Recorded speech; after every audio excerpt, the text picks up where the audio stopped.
Filluat ju ma?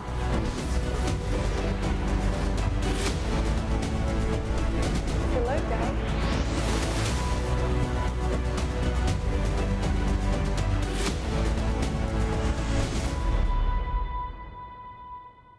Mirëmbrëma, mirë se keni ardhur në Dritare, zgjedhjet mbaruan, 3 qershori përfundoi, sot jemi në 2 korik, do të flasim për çfarë fituam, çfarë humbëm, jo kush fitoi, kush humbi. Po prezantoj me njëherë të ftuarit, kam zotin Edmond Spaho, në kryetari i Partisë Demokratike, mirë se erdhët zoti Spaho. Faleminderit për ftesën. Kam 3 kolegë, është zoti Andoni, gazetar, është Erl Murati, gazetar shqiptare, redaktor, mirë se erdhe Erli, është Aleksandër Çipa, kolegë gjithashtu në shumë emisione së bashku. Jemi në pritje të tjerë të prezantuar, por ndërkohë erën e fundit, para emisionit thyem një gotë. Na u thye, e theu zoti Maliqi pa dashur. Sot e theu Andoni apo zoti Spaho? Ja. Jo, se vondo. Se do thosha na thym për gotat. Jo, për ta erën e fundit në Dritare pati shumë debat dhe debati nuk konkludoi dot në pikën do ketë apo jo zgjedhje. Zgjedhjet u bën, zoti Spaho. Në 3 qershor. Apo nuk jeni dakord me këtë fakt? Në 3 qershori, për ju çfarë ishte? Ju përdorni termin zgjedhje, unë do t'i quaja votime, pasi nëse do t'i hysh në thelb zgjedhjeve, do duhet t'i referohemi raportit të OSB-e Odirit për të parë se vërtet përmbushën ndonjë nga kriteret Apo jo? cilat duhet gëzojnë zgjedhjet demokratike, zgjedhjet lira dhe ndershme. Sa po erdhi zoti Klosi, mirë se erdhi zoti Klosi, unë premtova që do bëja emision për turizmin me njerëz sa të mbaronin zgjedhjet. Edhe me këtë ngacmim më ftova sot, po jo për të folur për turizmin, edhe pse do e bëja me shumë dëshirë. Për të folur për këtë pjesën e turizmit. Si, nisi pjesën e parë për turizmin? Po s'është dakord zoti Spaho, kështu që Dita e djeshme ishte mbushur me 2 kronika, ose e pardjeshmja, me pjesa e parë e lajmeve ishte për lajme, dhe pastaj kishte pothuajse gjithë televizionet, njerëz që shkonin në plazh dhe ishin qetë, mbas ishte ditë shumë e mirë për këtë relaksimin mbas debateve që po thoni dhe ju tani sa do bëhet zgjedhje, do bëhen zgjedhje, çfarë do ndodhi në datën 30. Para 30 nuk ndodhi asgjë, dhe është le të themi shqyqyrë Zotit. Njerëzit u qetësuan, shkuan në plazh dhe vazhdojnë të merren dhe me bizneset e tyre. Tirana dhe gjithë qytetet e tjera sot janë të qeta dhe vetëm studiot televizive mbajnë akoma një debat. Pastaj pjesa tjetër është ajde është debat virtual ky, domethënë është debat televiziv që kryen ne. Jo, është debat që besoj që qytetarët nuk janë pjesë e këtij debati më.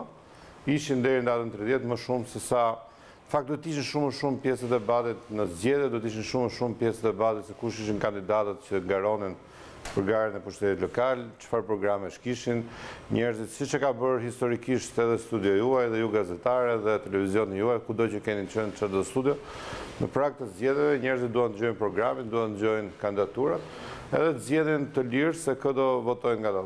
Kjo palë zgjedhje, mbase kjo është çudia që u morë me një debat, i cili nuk ishte debat për njerëzit, ishte debat për politikën. Megjithatë, sot jemi këtu për të bërë politikë, hajde flasim prapë për politikën e ditës, po them që shumë mirë që qytetarët devijuan me shpejtësi nga kjo historia e zgjedhjeve, tani janë pothuajse të qetë.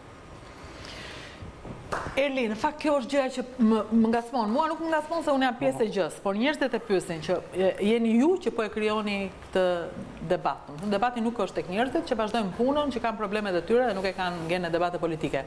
Ndërkohë një fakt tjetër është që OSB-ja, median e masakroi, thënë në gjuhë tonën, shumë shqip e masakroi. Shikon, ne jemi në mes të një krize politike, Rudina, pavarësisht se zgjedhjet e 3 qershorit shkuan të qeta për plasje civile që ne druheshim gjatë javëve dhe të muajve të fundit. Më duhet të them që fatkeqësisht dhe fatmirësisht fakti që nuk përpati për plasje civile ose me policinë ishte i vetmi lajmi i mirë i 30 qershorit. Unë mendoj që krizën politike 30 qershori si datë nuk e ka zgjidhur. Mendoj që jetojmë një krizë politike shumë dimensionale, vertikale dhe horizontale. Kemi një parlament që funksionon në mënyrë të cunguar sepse opozita mungon. kemi një iniciativë në parlament për shkarkuar presidentin e Republikës, kemi një gjykatë kushtetuese që është jo funksionale, kemi një gjykatë lartë që është jo funksionale, kemi pushtetin vendor i cili drejtohet tashmë vetëm nga Partia Socialiste dhe Partia Demokratike dhe zgjedhësit e saj nuk ndihen përfaqësues dhe mund të vazhdojë kështu me problemin e funksionimit të demokracisë shqiptare. Kështu që nuk besoj që është media ai që duhet stigmatizuar ose demonizuar, si po themi si arkitekte ose si paraqitje e një realiteti virtual. Realiteti është ky që po jetojmë. Pra, 30 qershori pritej ta zgjidhte krizën, se në përgjithësi zgjedhjet i zgjidhin krizat politike, ndërkohë që opozita presupozohet vazhdoj të jetë në rrugë, pra jo në institucione.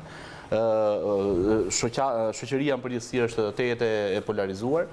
Ne jemi në pritje të një vendimi të Këshillit Evropian për hapjen e negociatave, për nisjen e negociatave për antarësimin përfundimtar pranë në Bashkimin Evropian, gjë që nuk pritet të vijë pra një sinjal pozitiv nga Brukseli. Unë do të thoya që i vetmi lajm i mirë i 30 qershorit është që nuk pati përballje civile. Nëse i hyn pastaj, nëse 30 qershori e ka përmirësuar demokracinë shqiptare, unë mendoj që e ka lënë në vend, as e ka përkeqësuar as e ka përmirësuar. Por 30 qershori ndodhi. 30 qershori ndodhi. E quajmë votime apo e quajmë zgjedhje, ato ndodhen.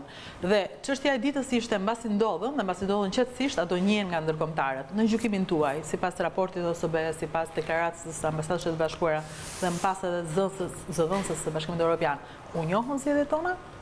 Jo, shpejt për të thënë që u njohën apo jo zgjedhjet. Në fakt, zgjedhjet të themi të caku, sepse tamam ishin votime, domethënë, për hir të vërtetës, po ky cak mund të themi që e kaloi provën e vet. Është një provë disi absurde, është fjala më e mirë që mund përdoret për këtë datë, domethënë. Problemi shumë i madh atë që ne dim shumë mirë si përfaqësues të medias është kjo që situata politike në Shqipëri dhe gjithë procesi që shoqëroi 30 qershorin do manifestohet shumë rënd në raportet që vinë një vit më pas. Raportet që janë tani janë raportet përkohshme, updatohen, por raportet që janë bas një viti që kulmojnë sidomos që vjen raporti Departamentit të Shtetit, raporti struktura europiane, raporti struktura ekonomike, që indikatorët i marrin në disa burime, do të tregojnë që demokracia në Shqipëri, domethënë, nuk ka bërë hapa përpara. Dhe duhet të themi diçka për këtë. Përgjegjësia është jashtëzakonisht e madhe ke gjithë klasa politike shqiptare. Domethënë, neve ju e thatë me të drejtë këtë përcaktimi për median shqiptare, po media shqiptare është pasqyrimi i kaosit që po ndodh. Unë mendoj jo thjesht që janë përfaqësues i medias, media përfaqëson fushën e jetës shoqërore shqiptare e cila është e updetuar më mirë nga fushat e tjera. Neve jemi dëshmitar, kemi shumë të këqij, as diskutohet, por në përgjithësi media shqiptare është më updetuara nga fushat e tjera të jetës tonë. Megjithatë, kur Glover tha, media pasqyroi vetëm krizën dhe nuk tregoi kush ishin kandidatët për bashkit, unë ndjeva pjesë e këtij faji apo fakti, në këtë studio nuk ndodhi, vërtet, ne nuk pasqyruam asnjë kandidat. E trajtuam si një sherrë mes palësh dhe haruam që... Nuk ishte problemi themelor raporti i medias me zgjedhjet. Jo, thjesht e filluam nga vetja, e drejtë, e filluam nga vetja. Problemi themelor janë dy konkluzionet e para, që zgjedhjet vendore 30 qershorit u mbajtën pa marrë shumë konsiderat interesin e elektoratit. Dhe s'dyta, votuesit nuk patën mundësinë të zgjidhin mes disa opsioneve politike. Po të zbresësh më poshtë pasaj ty tek administrata, mënyra se si u zhvilluan zgjedhjet dhe si u shkoi numërimi, ke pafundësisht pa rregullsi. Por në dy kriteret kryesore, të cilat do të mund përcaktonin nëse zgjedhjet ishin demokratike apo jo, këto zgjedhje dështuan. Dhe raporti OSBE Odirit i nxjerr nul. Pse? Zgjedhjet bëhen për qytetarët. Nuk u mori interes në konsiderat interesin qytetarëve. Qeveria, e cila zhvilloi zgjedhjet, vendosi të vazhdoi në rrugën e saj dhe të zhvilloi zgjedhjet me një kandidat, me kandidatin e vet. Ndërkohë, qytetarët s'patën mundësi të zgjidhin ndërmjet opsioneve politike. Pse? Sepse në gjysmat e bashkive patëm vetëm një kandidat dhe ishte kandidati i Partisë Socialiste, në gjysmat e bashkive të tjera kishte një kandidat të dytë i cili u fut në procesin zgjedhor në mënyrë jo ligjore. Nëse do të shikosh konkluzionet e OSBE-Odirit për këtë çështje, thotë që KQZ-ja e regjistroi jashtë kritereve ligjore edhe bindjen demokratike.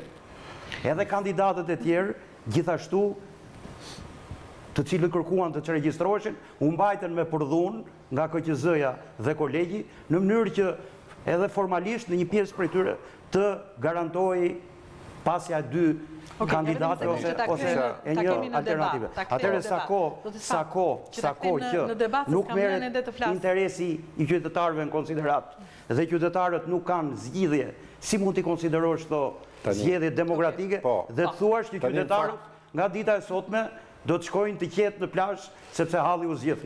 Nuk është zgjidhur asnjë hall, përkundrazi, janë në një pozicion shumë më të vështirë dhe më të komplikuar edhe më të tensionuar se përpara dhe do duhet që për këtë të gjendet zgjidhje. Tani e kisha në fakt një komentu se fakt edhe gjërat bëhen edhe flitet dhe pastaj bindemi edhe për ato që themi, paçka se dim që i themi të pavërteta.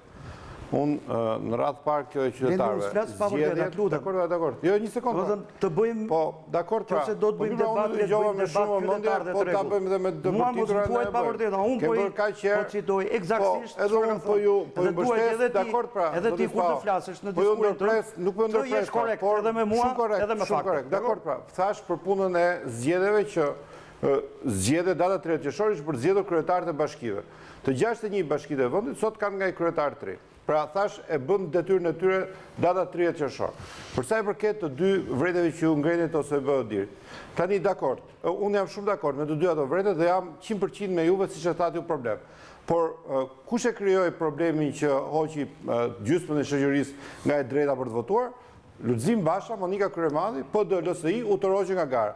Kush e hoqi të drejtën qytetarëve për të votuar ndërmjet kandidatëve që duhet ishin jo 61, jo 100 sa ishin, por mund të ishin 300, Lulzim Basha, Monika Kryemadhi dhe një trup politike e vendit, e cila me bindje të plot mori një qëndrim, i cili nuk është në përputhje demokratike, është kundërshtim me ato dy pika që ju ngretet, dhe ato nuk janë pika për Partinë Socialiste. Çfarë prisi ju të bëhet Partia Socialiste? Të thosh ama me që sfutemi po dalim në jashtë.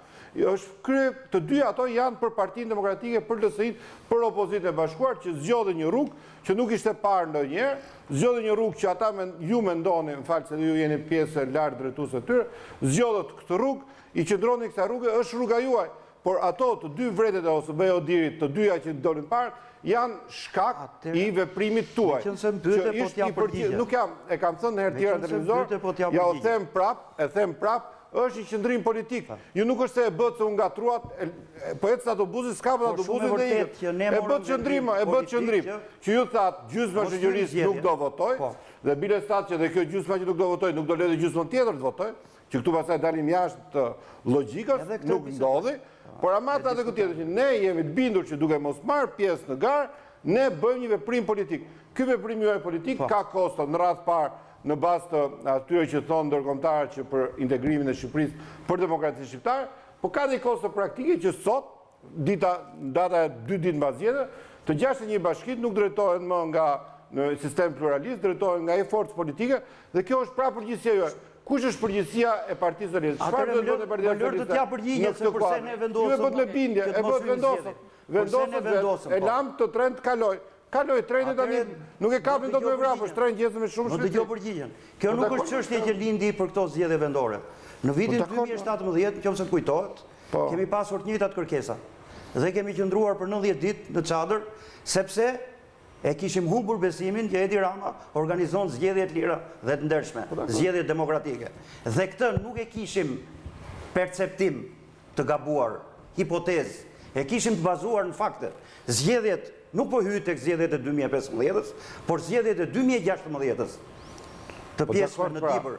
Dhe zgjedhjet është një debat para 3 vjetësh, kemi debatin e para 3 vjetësh. Por fakte çfarë në 2017, mos më ndërprej. Morët gjysmën e qeverisë, i certifikuat. Të lutem. Tani, Edi Rama nuk është zgjedhja jo, është zgjedhja jonë.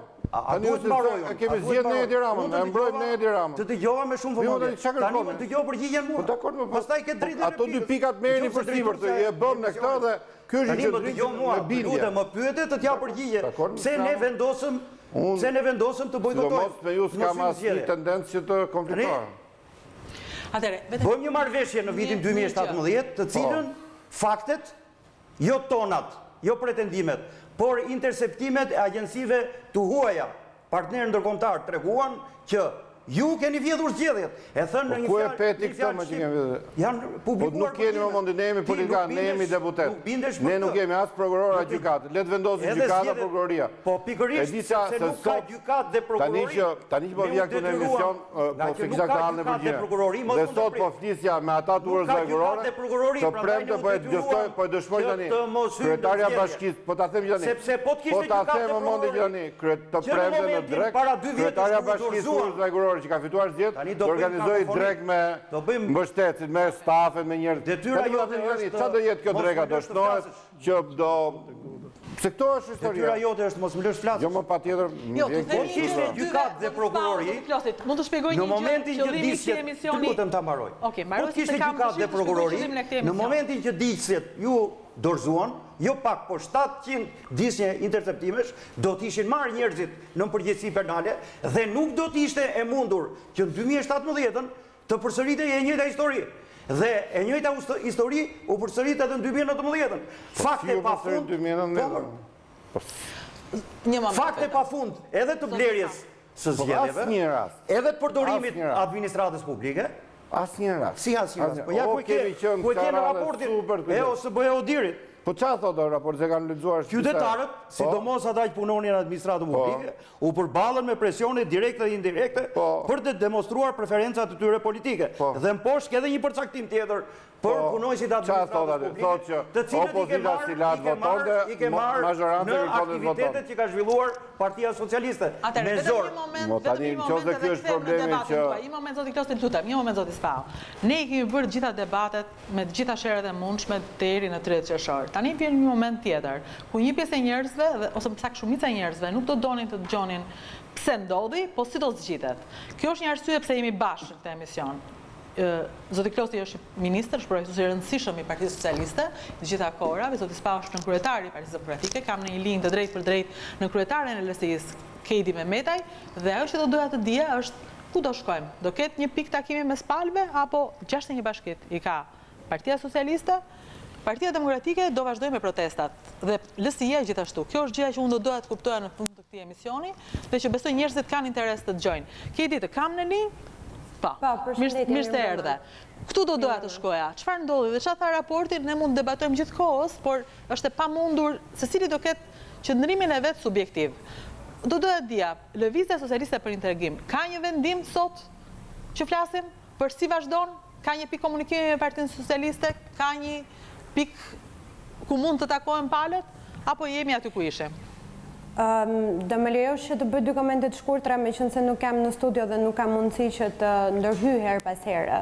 Po e para dhe që është më e rëndësishmja për ne si Lëvizja Socialiste për Integrim është që ta analizojmë qetësisht atë që ndodhi ditën e diel dhe nga analiza që ne kemi bërë dhe vazhdojmë të bëjmë jo thjesht me njëri tjetrin si antar të një partie politike, po mbi të gjitha me banorët, me qytetarët shqiptar, është fakti ose arsyeja që 85% e shqiptarëve, po unë do të qoja jo 85%, po le të themi 88% duke marrë parasysh edhe atë 3 apo 4% atyre që votuan që e kanë nxjerrë votën e tyre të pavlefshme, shnimet e cilave ju i keni parë se janë bërë virale, pra më detyruan, nuk dua ta bëj këtë gjë për hall të punës e kështu me radhë. Administrata e LSI-s ishin, Kedi, administrata e LSI-s ishin njerëz të LSI-s, kishte një, jo dua të di, kishte një sugjerim për jush që ta bëni në këtë mënyrë?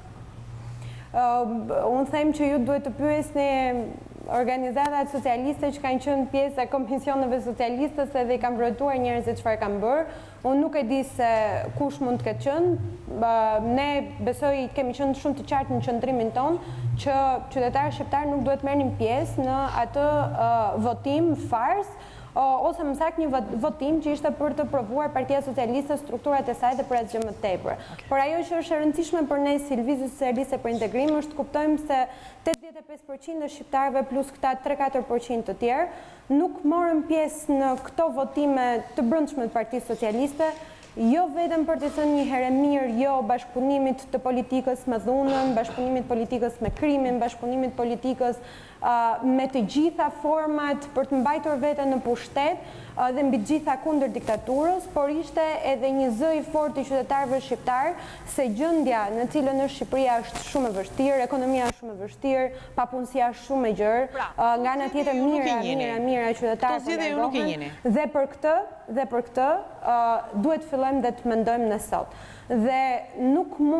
kemi çfarë të mendojmë dhe të dialogojmë me ata që e sollën Shqipërinë deri në këtë lloj drejtëje. Nuk ka vend për dialog. Mbi gjitha kur këmbgulja vazhdon deri në atë pikë sa që mund të sjellë shkatrim, destruktivitet për shqiptarët edhe për Keti, do të të kem në linjë për të të pyetur përsëri, dua të ngelem te ky moment. Nuk ka vend për dialog. Është përgjigjja e nënkulltares së LSI-s. Më falni, nuk thash këtë gjë. Nuk ka dialog, po? Më falë, nuk thash këtë gjë, thash vend për dialog ka gjithmonë sepse Shqipëria po kalon në një krizë të thellë prej së cilës duhet të gjejë një zgjidhje. Ajo që unë thash është se dialogu nuk mund bëhet me ata që po e çojnë Shqipërinë drejt shkatrimit. Duhet po huazoj një fjalë që përdori presidenti sot. Edi Rama duhet të thellohet, duhet të reflektojë nëse është në gjendje mendrish ta bëjë këtë gjë, sepse unë kam shumë dyshime për këtë pjesë dhe u bë shumë vite që e shoh nga afër mënyrën se si operon dhe si vepron për dalë në konkluzion. Por dialogu duhet bërë me ata njerëz që duan të shohin Shqipërinë të ecë përpara, jo me ata njerëz që ja me zotin Klosi për shembull, ju bëni dialog. Ta lënë Shqipërinë në kohën e mëparshme të komunizmit. Nëse zoti Klosi distancohet nga përgjimet që bën publike nga Bild, nëse distancohet nga marrëdhënia që qeveria e tij ka me organizatat e krimit, jo të thëna nga ne, po nga Departamenti Amerikan i Shtetit. Nëse zoti Klosi bie dakord që Shqipëria ka nevojë për një reformim të thellë për të ardhmen, do dialogoni edhe me zotin Klosin do diskutojmë. Dialogimi ose ne bëjmë politike, dhe politika është arti pamundurës në fund, dhe besoj që kërkojmë zgjidhje politike, zgjidhje dialog. Qose do i kishit lexuar me vëmendje 6 letrat e Edi Ramës para se ta vendosin përfundimisht moshënit ngar në 30 maj, do kishit hyrë ngar dhe sot do ishim për të folur se kë mbështesin qytetarët edhe se si njerëzit votojnë. Se ne jemi forca politike dhe këtë sistem kemi zgjedhur që njerëzit na vlerësojnë nëpërmjet votës, jo nëpërmjet sondazheve. Megjithatë, sondazhet janë shumë të rëndësishme edhe në politikë.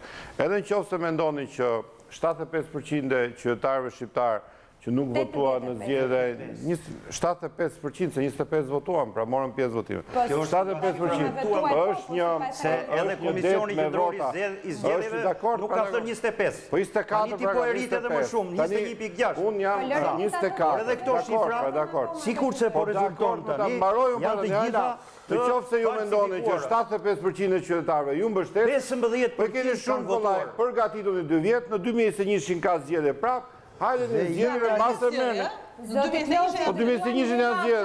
Po kështu tani për datën 30 do ketë zgjedhje. Pra, ajo që them është që dakord, pra, mondet në bashkë mund bëjmë edhe matematikë për këtë punë. Në zgjedhjet lokale Shqipëria ka votuar gjithmonë 45%. 48 herë në fundit. Po 45, 46, 48. Po dakord, më 45 zgjedhje. Pra 50% nuk votojnë kur në zgjedhjen e Shqipërisë.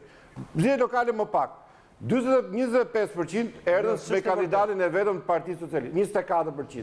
15% dhe KQZ-ja 15%, po janë 24%. Ore, do jemi serioz tani në këto. Po dakord, pra 25%.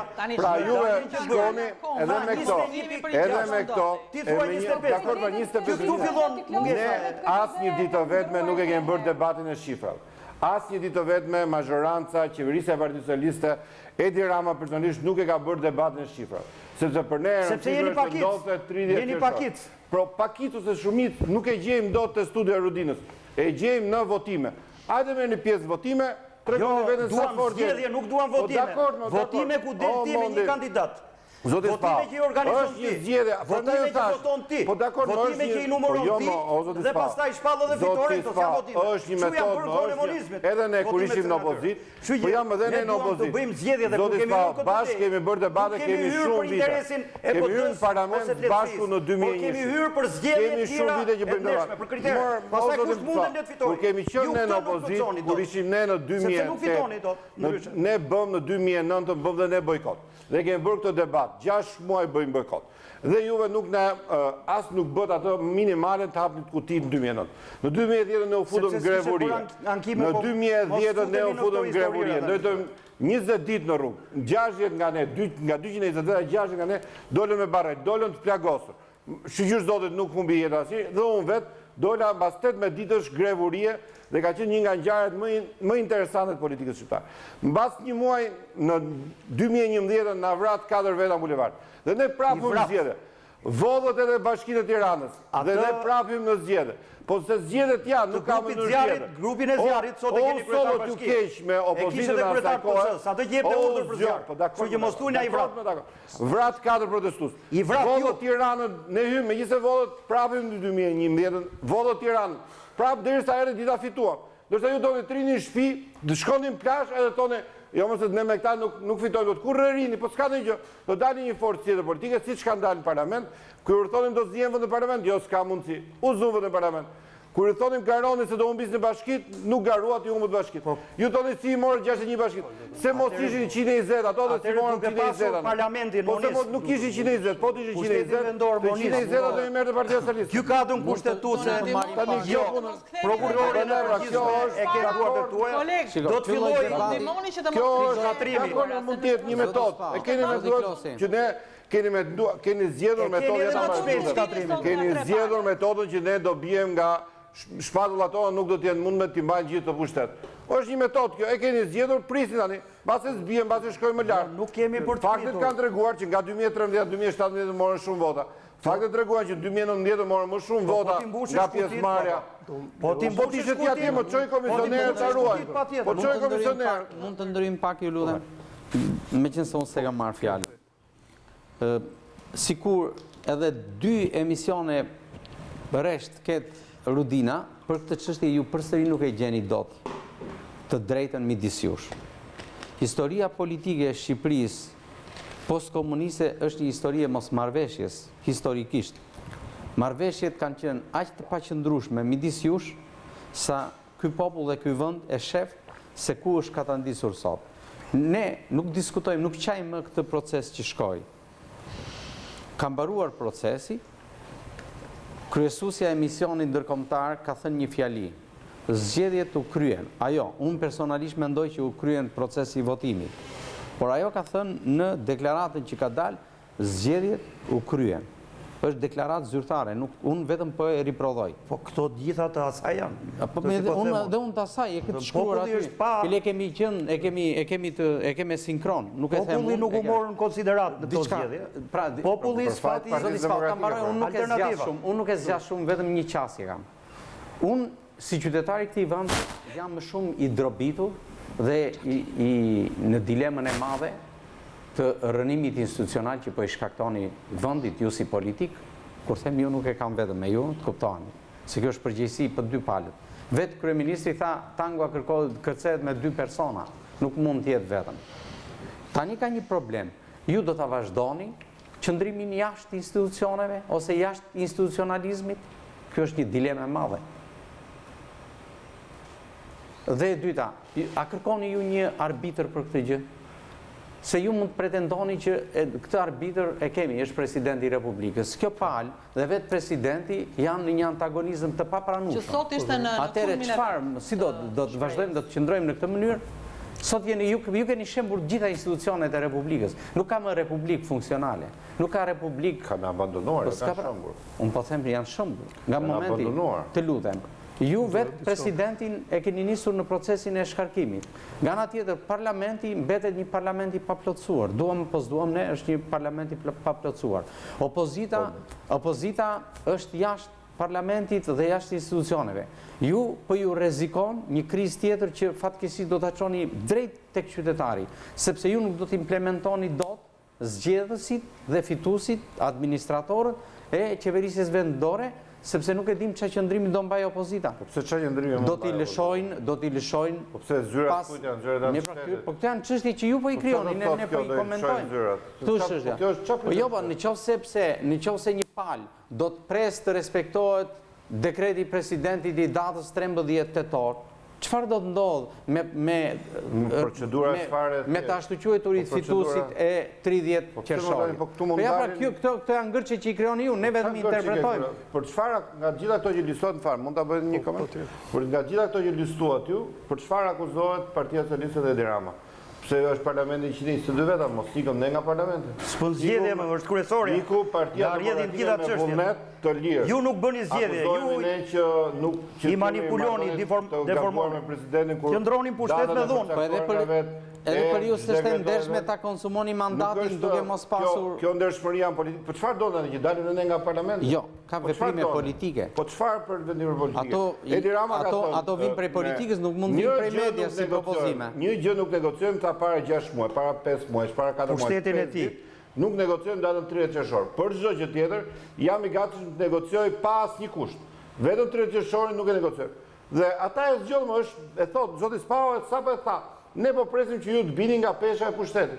Tani kjo, a do bijem as do bijem ne? Edhe kjo është për të parë. Ne nuk presim që të bien. Këto e zgjodhët vetë, është një zgjedhje. Do të ikim nga parlamenti. Mos i deformo ato që kam thënë, nuk është e hiqshme për ty. Se më kujtohet vetja ime në 2010-ën, kam qenë nga iftarët e djegjes së mandateve e bojkotit Partisë Socialiste, isha i pari që hyra ngrevuria, sepse mendoja që veprimet janë të tilla që politika ka nevojë që të karikohet.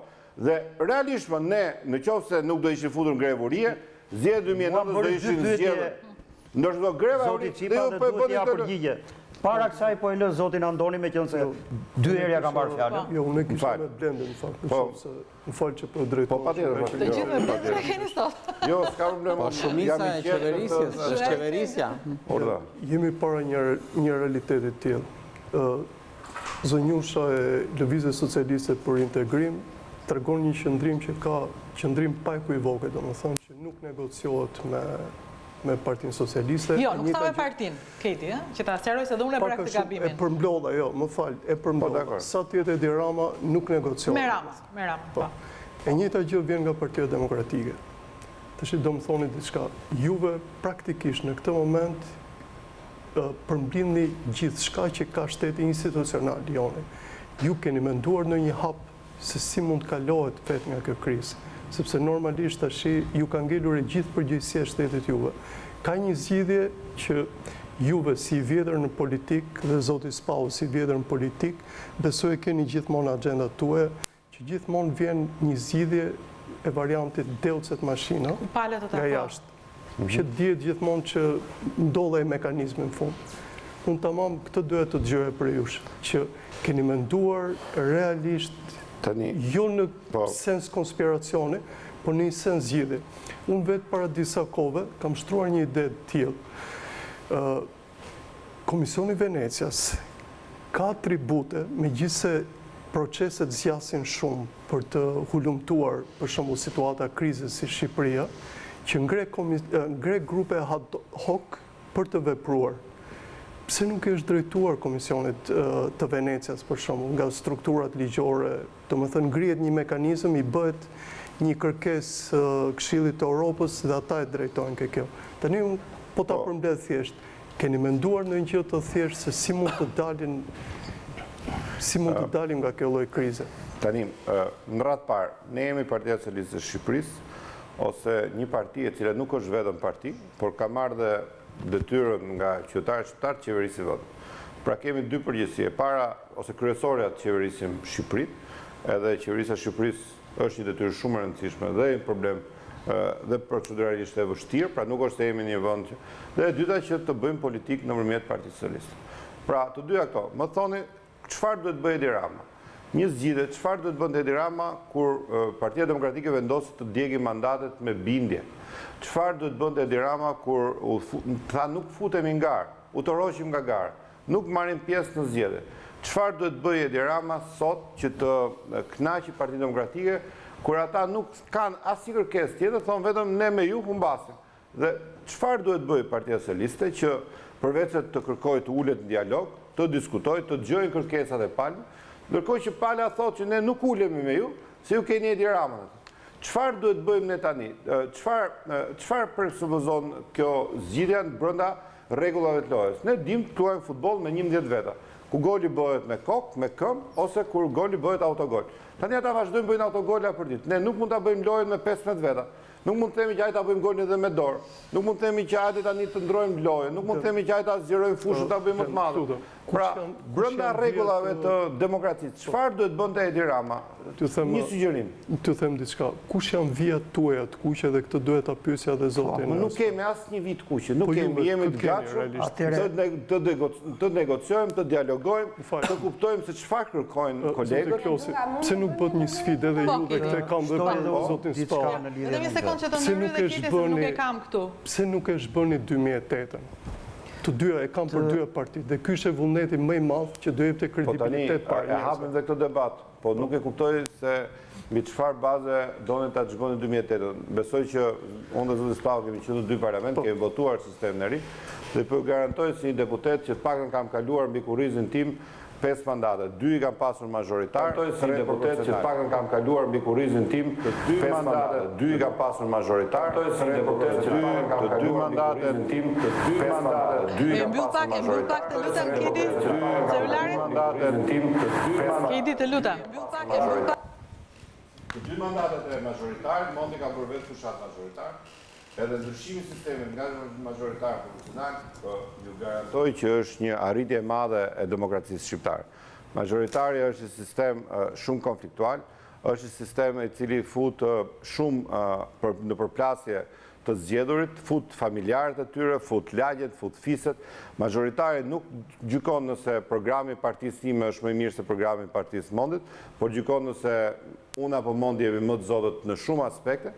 Dhe majoritari ka qenë një sistemi atil që shumë pak ndikojë nga programi, nga çfarë që ta është. Prandaj them që ky debati për sistemin, stikim një sekondë.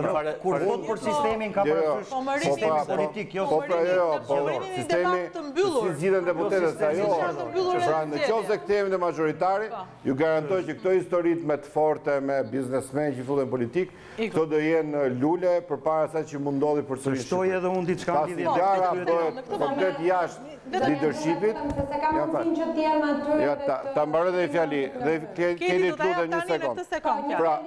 Po, një fjali të lutem. Pra gara në një sistem majoritar largon leadershipin, s'ka më rëndësi fare se kujt parti e përfaqëson, largon programin politik që njerëzit do të jenë më të dëgjuar, largon dhe organizimin partijak. Pra s'ka rëndësi fare se çfarë organizon Partia Socialiste apo Partia Demokratike apo një parti tjetër. Rëndësi ka çfarë organizon ai tribuja atje në lagje, edhe ai pastaj menaxhon situatën, sepse është tek për gara kokë në kokë. Ndërkohë që ne nuk e kemi atë nivel demokracie, nuk e ka asnjë vend në rajon. Do më hapi pra Facebook live, Kedi, do ma kurishi. Okej. Kedi, vetëm të lutem, e dikush është pyetja që unë dua të ndaloj, se dua ta heq në këtë pjesë të parë të gjitha dhe mos i kthehem përsëri këtë debati.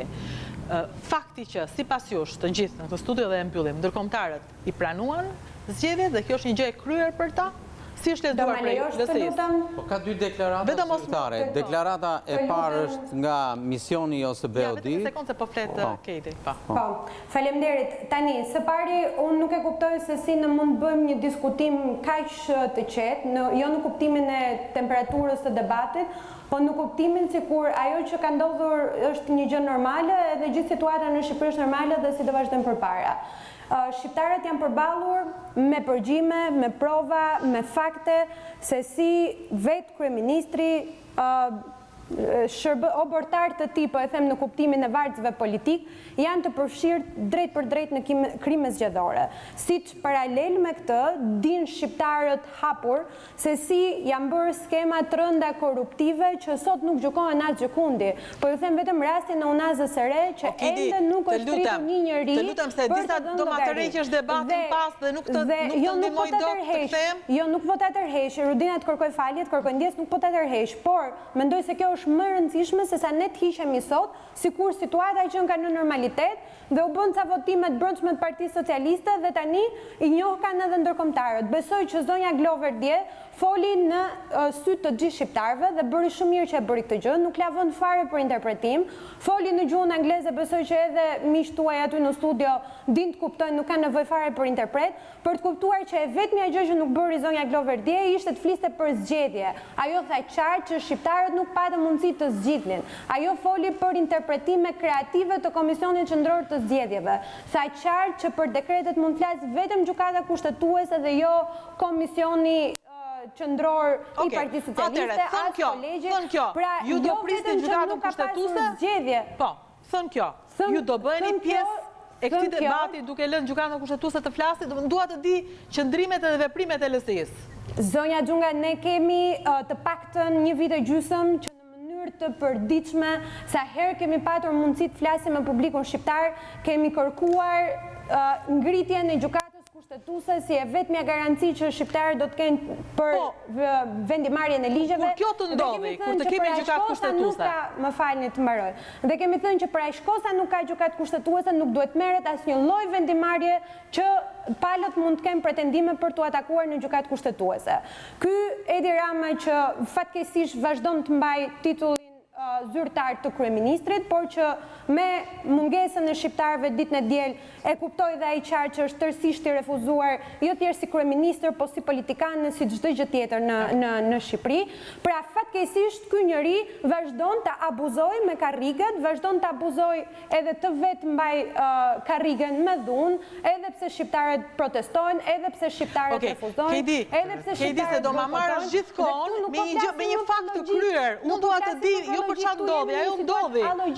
Dua të di çfarë do ndodhi. Do thënë, kush është hapi që ju do idhni, kush është hapi që PD do hedhi, kush është çfarë mund të ofrojnë gazetarët që kjo situatë të informohemi dhe të qartësohemi.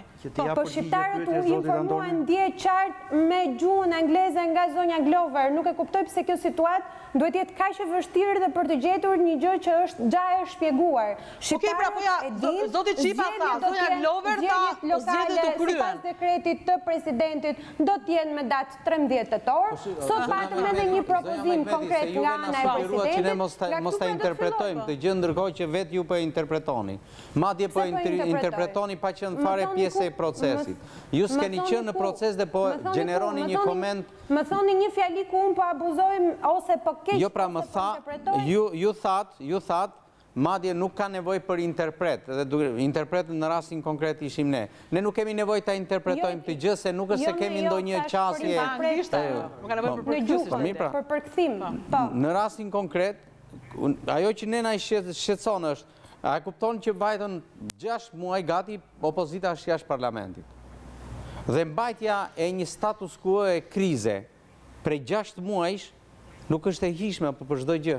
Nuk mund ta lini në kohë të pacaktuar. Do të pyetja ashtu, është një krizë që po juve opozitën, spektrin opozitar, të lutem, spektrin opozitar po e lë 6 muaj jashtë institucioneve. Është shumë 6 muaj jashtë institucioneve. Apo që shqiptarët shikojnë që nuk ka fare drejtësi, që shikojnë që pushtetarët mund çfarë të duan, edhe do ketë zgjedhje në 13 tetor. Ky është qëndrimi i LSI-s. Po dhe nëse do të ketë zgjedhje, gjë që janë të dyshimta. Zgjedhje përsëri mund, nëse do ketë zgjedhje të njëanshme prapë. Tani pala juaj do bëj zgjedhje. Pala juaj do bëj zgjedhje dhe pala e këtyre i mbaroi. Po, do ketë zgjedhje në 13 tetor. Do të ketë zgjedhje që qytetarët shqiptarë të shkojnë të votojnë të lirë, të zgjedhin të lirë.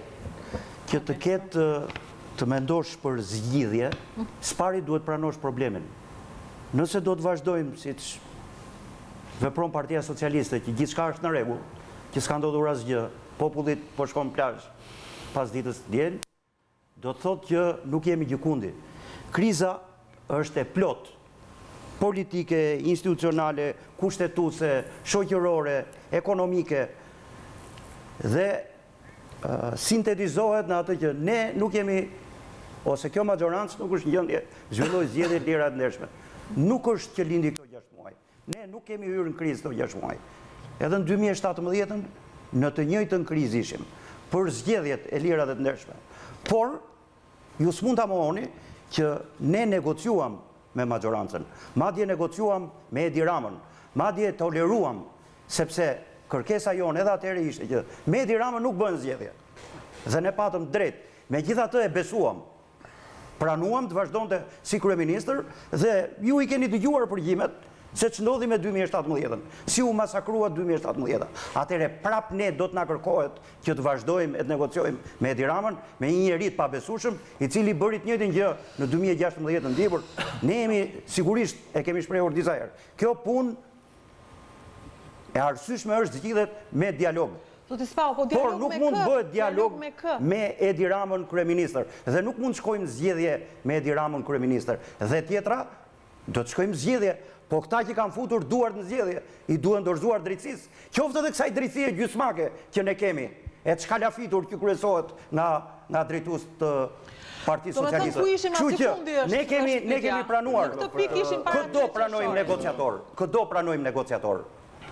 Edhe të huaj, edhe Komisioni i Venecias, edhe presidentin, kushdo që tjetë, por të shkojmë në zgjedhje me këtë kryeministër ne nuk shkojmë.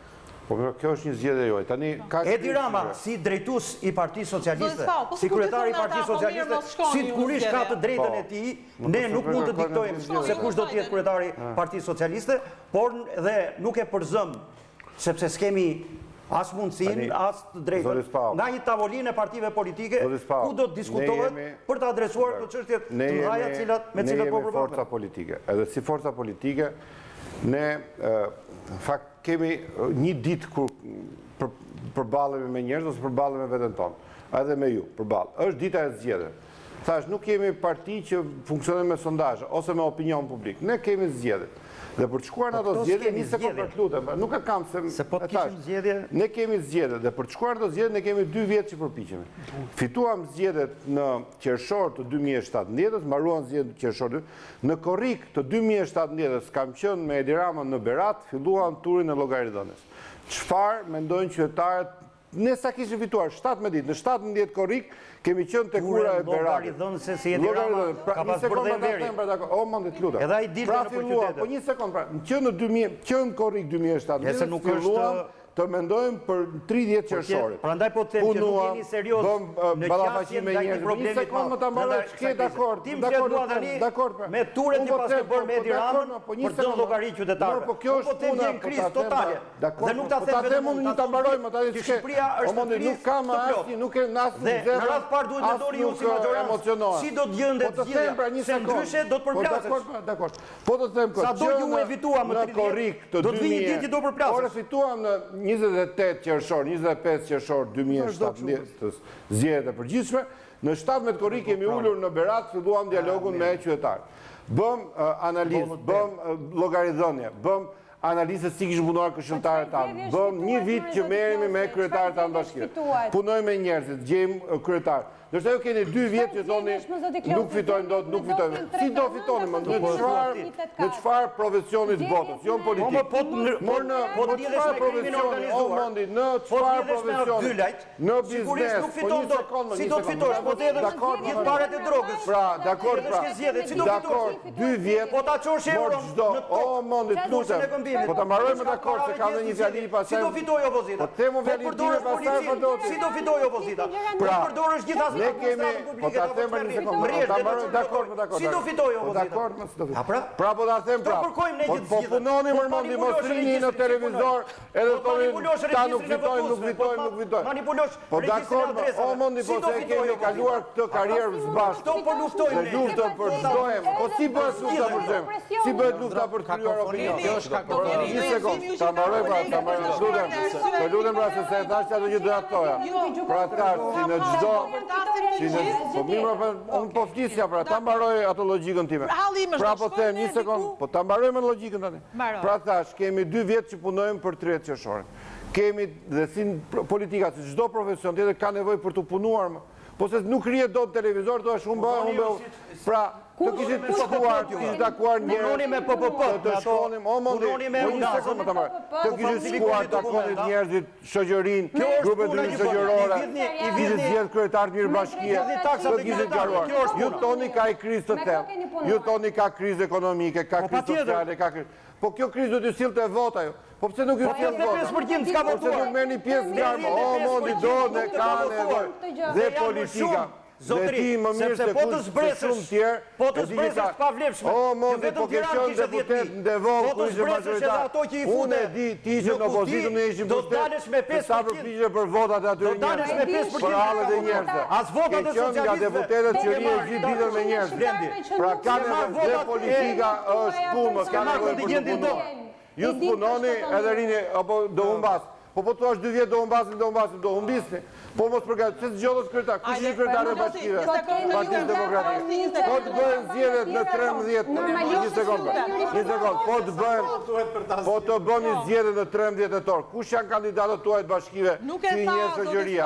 Për 2 muaj të gjeni kryetar, prapë zoti gjeni. Nuk e tha. Juve se keni as 13-ën. Merë me ne. Po jo, po pra ne po të kjo është punë. Kjo është politika, është punë. Ne jemi përgjegjës në vetën tonë. Unë po e them.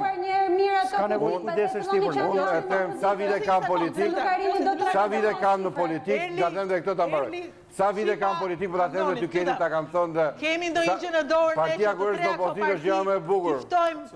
Tiftojmë drejt një pike takimi, kemi kur lufton me ideale, se me ju është shumë e thjesht luftosh me ideale, kur partia është opozitë, për politikanët është periudha më e bukur politike, sepse flet me njerëzit, takon njerëzit, komunikon, mbledh vota, mbledh opinion, krijon masën dhe fiton. Me ato njerëz që na thonë se si çoni bandat ju për të kërcënuar, se si kërcënoni. Vazhdo me këto dhe s'ke as 2021 do futen në zgjedhje.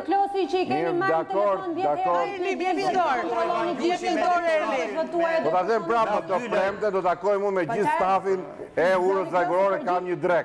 Tani hajde aty ma xhiroje dhe ma nxirr pastaj ti dhe drekën se bleve votën. Ma erdhi mirë që toqën nga Durrësi çun Berat.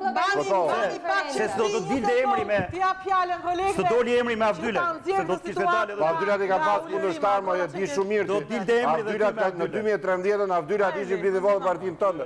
E diti, me automatik kanë dalë. Në 13 ka dalë me automatik, edhe Avdylet edhe gjithë bandet e tjera Durrës ishin me ty në 2013 isha deputet Shjak, 8 vjetë. Avdylet i kisha kundërshtar me blidi vota për koalicionin tënë. E ka thonë në gjithë shkollë. Po bime dakord, po aty ka nevojë përgjime. Po ç'neva ai thotë gjithë do të kanë bërë parlamentuar. Po dakord. Kjo që po ndodh këtu ose kjo që po dëgjojmë këtu që jemi dëshmitarë është konfirmimi asaj që kriza politike vazhdon të ulur këmbë kryq në këtë vend dhe zgjedhjet e 30 qershorit nuk e zgjidhin krizën politike. Tani, se a ka shans për të zgjidhur kriza, mjafton ndalohemi një moment tek reagimin politike të zotit Rama dhe zotit Basha me njëherë përfundim procesit të votimit të 30 qershorit. Zoti Basha tha që këto janë zgjedhje antikushtetuese, janë nul, janë moniste. Unë nuk bie dakord plotësisht me të, sepse në diktaturë shteti ose pushteti ndalon një forcë politike për të marrë pjesë në zgjedhje, ndërkohë që në rastin konkret kemi një vendim vullnetar të opozitës për të mos marrë pjesë në këto zgjedhje elektorale.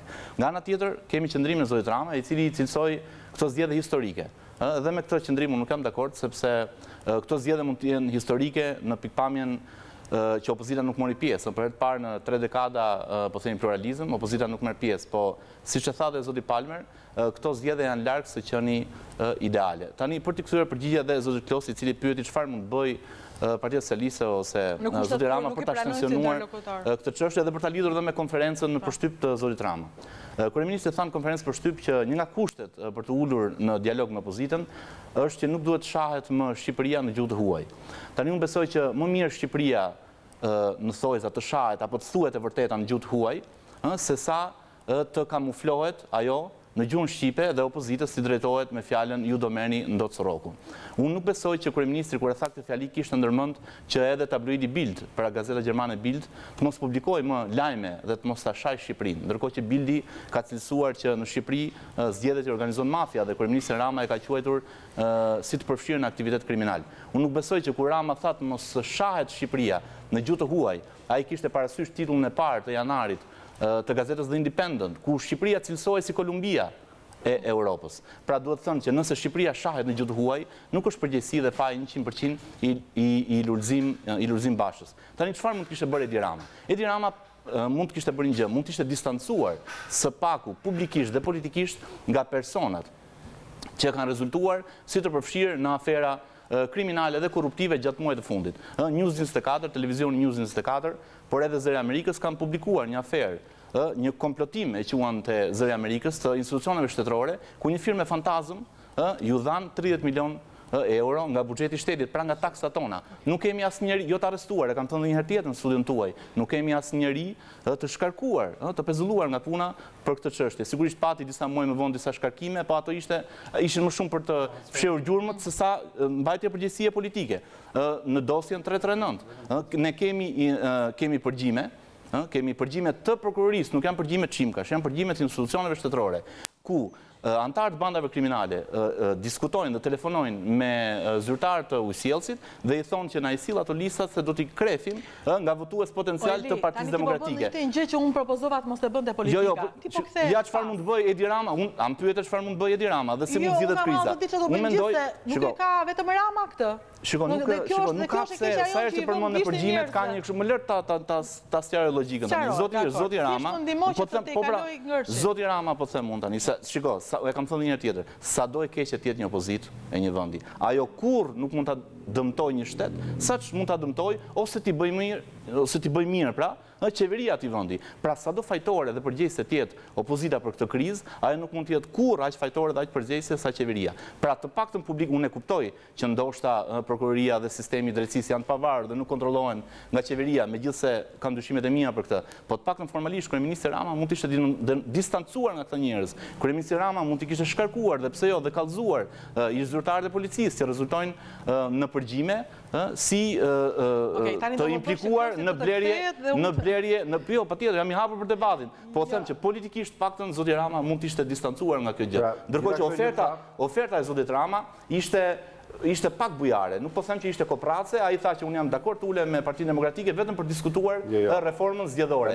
Ndërkohë që nuk mjafton, mendoj unë, ndryshimi i kodit zgjedhor, pra reforma zgjedhore për të zgjidhur krizën politike multidimensionale që është në Shqipëri. Juve u përpoqet të më përgjigjeni mua në një përgjigje që unë dhe zotit Andoni.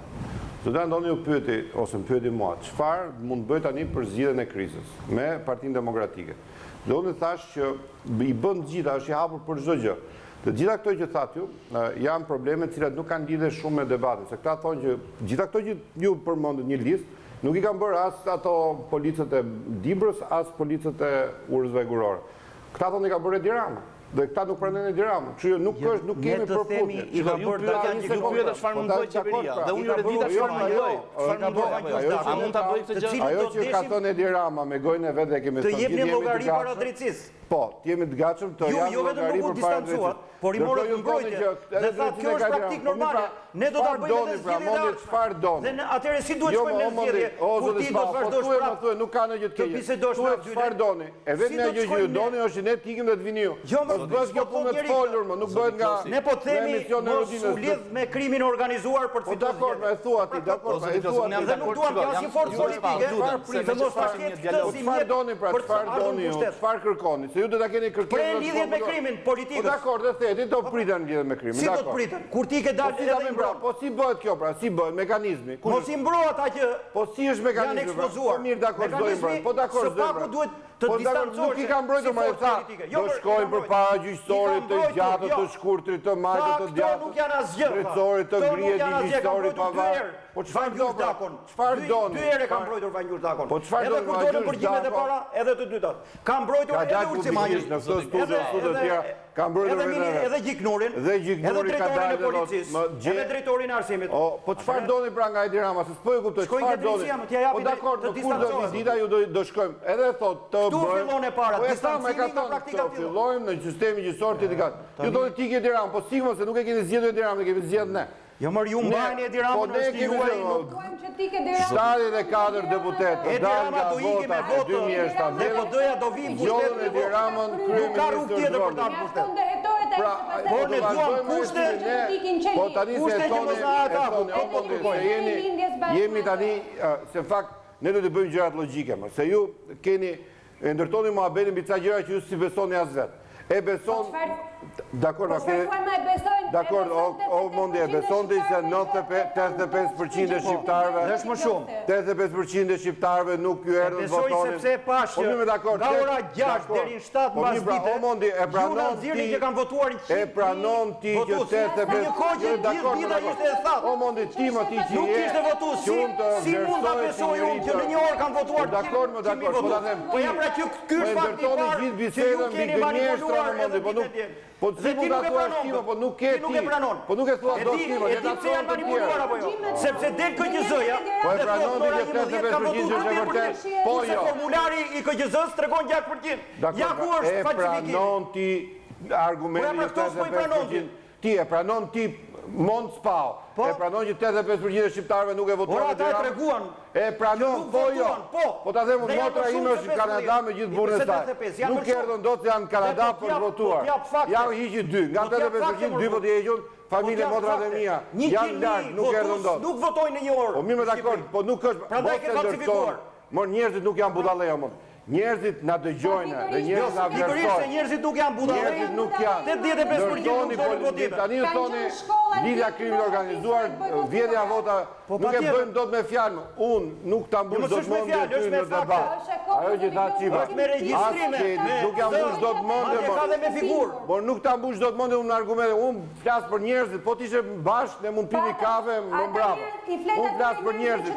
Dhe njerëzit di shumë mirë që nuk është e vërtet 85% që nuk kanë votuar 85% e Dirama. Edhe ti ke Dirama se 85% s'ka votuar. Orë ndërtoni mbi ca gjëra të vërteta. Ku është e vërteta këtu? Ama raportojeni pak me KQZ-n të bëheni ju të besueshëm zoti Klosi. Po ta themu më, orë ju tani ngreni ura vajgurore kanë votuar 5.000 veta. Por kanë votuar 8 mimër. Raportimi orës 3 është orë si mund ta thoni. Ju se besoni më mëni, bëni gjëra që njerëzit ta besojnë. Blendi, thoni gjëra që njerëzit duhet ta besojnë. Mbasi mbyllen votimet. Del buletini zyrtar i KQZ-s. Po jo më është para prag më i marr me telefona. Dhe nuk ka ndryshuar asnjëherë. 3 orë mbas zgjedhjeve nuk e nxjerr shifrën. Jo më mundi janë në proces verbal, po s'u bëhen dot. Po ju keni pasur... Ka fakte që kjo skemë do të bëhen ditura më në ditën e vjetë. Kjo skemë është menaxhuar nga KQZ-ja direkt. Se sa vota duhet raportoj çdo ti e beson më mund ti nuk e beson gjë që ti beson vetë. Online proces verbalet e qendrave të votimit. Në politikë fiton ai që thotë vërteta. Që proces verbalet e qendrave të votimit po ti dirë më të dalin po të gjitha. Të gjitha i keni bllokuar. Pse? Sepse ju dalin palara. Kjo është e tmerrshme. Kjo është pastaj ju se njihni zgjedhjet fare. Ju për çfarë duhet ishin bërë këto manipulimet e zgjedhjeve? Për çfarë do të ishin? Kjo logjik dhe kjo mënyrë të folurit. Kandidatët kjo logjik dhe kjo mënyrë të folurit na ka çuar këtu. Sepse kshu flet edhe kryeministri juaj, kshu flisen në parlament. Ç'kemë ti do flasë, po ti ku ta gjesh ai klasi ka vënë këtu. Po dilë mos thoya njerëzve që ky foli gabim. Opozita vetëm kush është e vërteta. Kur nuk dëgohet 85%, ti se beson vetë. Ajo vajza se beson vetë, gjithë ne tutë e besojmë. Dje nuk e besojmë, populli se beson. Si që ka 85% nuk e votuar. Po motrat e mia në Amerikë, si apo në Kanada. 85% kanë votuar dhe vetëm 15% nuk kanë ardhur votime. Po jo më nuk them këto, po ta them, do vlesh 1 minutë, do vlesh 2 minutë bashkisht me 6%, me 5%. Dakor, ta them një, ta them se ti kupton shifrat. Në ato që do të thoya, në Shqipëri në zgjedhje votojnë 48%. Ne morëm 25%. 15% marr. 15%. Po 15% morëm pjesë votim 25%. 15%. Pra, pa pasur kandidat alternativ, pa bërë fushat madhe, duke u marrë gjithë kohën me debatin, jo me programe. Dhe me sigur 25, pra them që në 10 veta që kanë të drejtë në votës, ne kemi marrë 6. Me 6 ke prap rezultat më të thellë se 2017. Po kështu pra në 40%, 25%, po kështu më moli, 20% votojnë, ne kemi marrë 25%. Ka deklaruar 21,6%. Në 10 votus kemi marrë 6. Të mundshëm, në 10 votus kemi marrë 6. Në 10 të mundshëm kemi marrë 6. Ti të dita bësh, bëhe me lapsë dhe bësh shumë mirë. Në matematikë, ti pak dhe kupton. Në 10 votus ne kemi marrë 6, je prap 75 vota në parlament. Atëherë, zoti Klosi një sekond, do mbyll këtë pjesë. Kedi para se të ndahemi bashkë. Ju nuk i njihni këto zgjedhje dhe ju do bëni zgjedhje në 13 tetor. Ky është lajmi që kam unë nga LSI-ja sot? Këtë zgjedhje, jo vetëm që si njohim ne, se s'ka se çfarë të njohim, se këto ishin zgjedhjet palishme, kushtetuta e thot qartë kush e ka tagrin për të përcaktuar ditën e zgjedhjeve nëpërmjet një dekreti dhe ky është vetëm presidenti.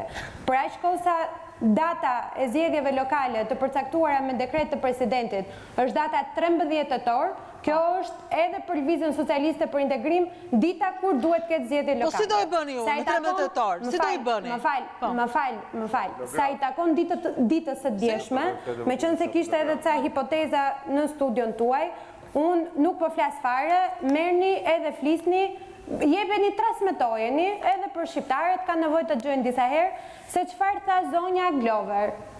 Ajo foli, nuk ka nevojë Glover për 13 ne kemi emocione politike. Ne kemi emocione politike.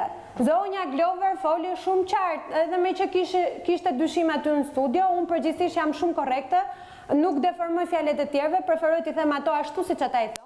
Po që të mos ke dyshime, transmetojeni dhe ju, që të let iluminohen edhe për keq interpretime, zoti Klosi, të tjerët që janë aty në studio, edhe ca vlezër që kanë të shpërndarë motra në për këto ambasadat që kemi në këtu. Kaq mjafton. Kështu që ne në studio s'kemi një ambasadë. Sa i takon apo kemi ndonjë zgjedhje? Ligjet e shtetit shqiptar tregojnë mënyrën se si bëhen proceset zgjedhore, ashtu do vazhdojmë, mos t'i gënjej mendja kërkujt që do ta shpjerë këtë vend kaq shumë palishmëri, saqë ne të ngelemi peng të një njeriu të vetëm që kërkon të ndërtojë një shtet kriminal brenda shtetit. 13 tetor, LSI-ja hyn në zgjedhje. Zonja Xhunga, edhe një herë po ju them, i vetmi institucion që ka drejt përcaktoj datën e zgjedhjeve është institucioni i presidentit, kjo sipas Kushtetutës së Shqipërisë, dhe presidenti shprehet nëpërmjet dekretit.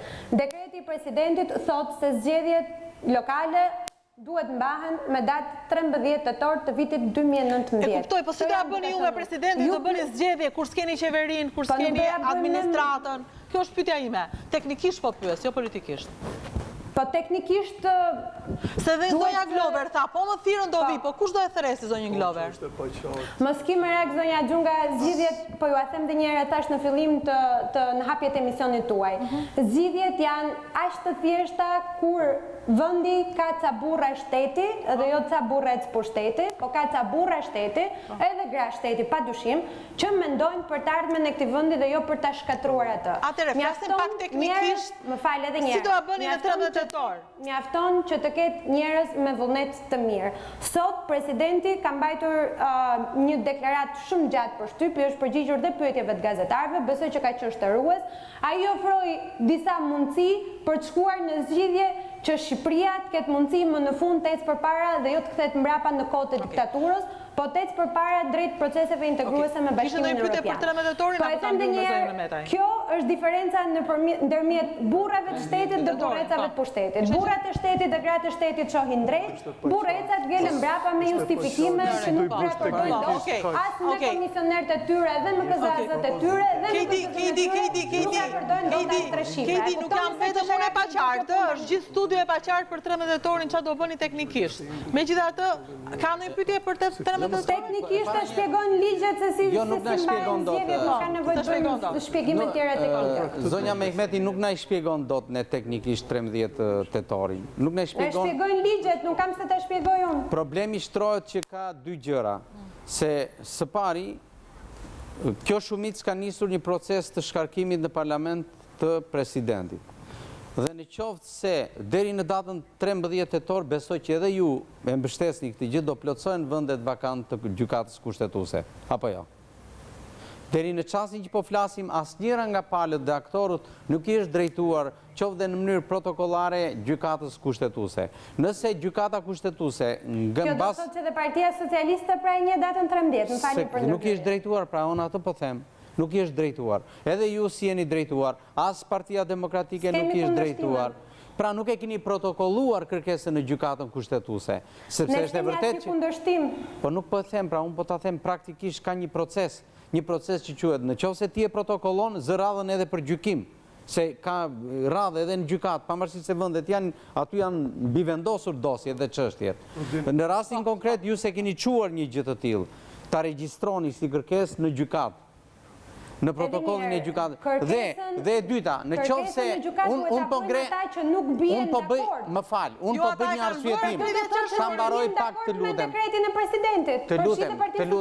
Të lutem, ta mbaroj vetëm pak logjikën. Në qoftë se kjo shumicë do ta shkarkoj presidentin.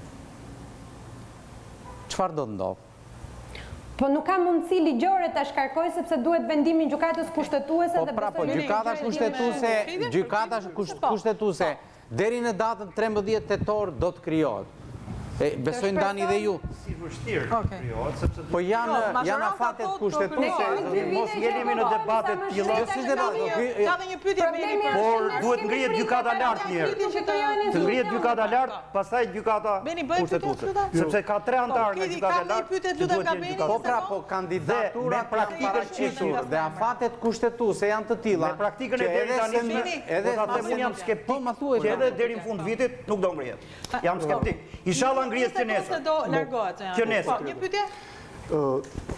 Në qoftë se gjithë procesi shkon sipas parashikimeve dhe ngrihet gjykata e lartë, ngrihet dhe gjykata kushtetuese. Nga njohuri që keni ju brenda strukturës së partisë, ju do e pranoni vendimin e gjykatës kushtetuese, sepse edhe ky është një problem i madh. Unë të falenderoj për pyetjen, por me qënë se përmëndi edhe kolegu parafolës për para jush. Që të ndërhysht në gjykatë kushtetuese, pa dyshim që duhet ketë një kërkesë. Ata që anatemojnë dekretin e presidentit, duhet kishin bërë kërkesën gjykatë kushtetuese. E marim të mirë qënë që është kërkesa. Më lërë të mbaroj, të lutem se kuptova pyetjen tuaj. Partia Socialiste nuk ka bërë asë një kërkesë, jo vetëm gjykatë kushtetuese, po asë në një lloj gjykate. Që do të thotë, ata janë dakord me dekretin e presidentit, ashtu si që jemi dhe ne. Kështu që pse duhet gjykojmë këtu, mbi një vendim hipotetik të gjykatës kushtetuese, ndërtohet, kur nuk ka një kërkesë në gjykatë kushtetuese për të gjykuar dekretin. A e kuptoni që dhe ne dhe Partia Socialiste jemi në një logjike, pranojmë dekretin e presidentit. Po këtë është një çmendur, një kryeministër që në mënyrë antiligjore, antidemokratike, sikur ta ketë shtetin pronë vetën, bën ca zgjedhje që ne po i quajmë zgjedhje të brendshme Partisë Socialiste. Do të lësi janë ndarë kusën nga Rama dhe Shrama që i bën gjitha. Kryetar, sa struktura vetë nuk e përgjigj. Pra ja kjo ishte kaq është e thjeshtë. Pse duhet mundoheni kaq shumë të bëjmë hipoteza, të bëjmë hamencime, kur po e përsëris, Partia Socialiste nuk ka bërë asnjë kërkesë në gjykatën kushtetuese kundër dekretit presidentit. Pra është në fuqi dekreti presidentit. Po e mbyll këtë pjesë të parë, rikthehemi një herë në pjesë të dytë. Të falenderoj për lidhjen. Faleminderit.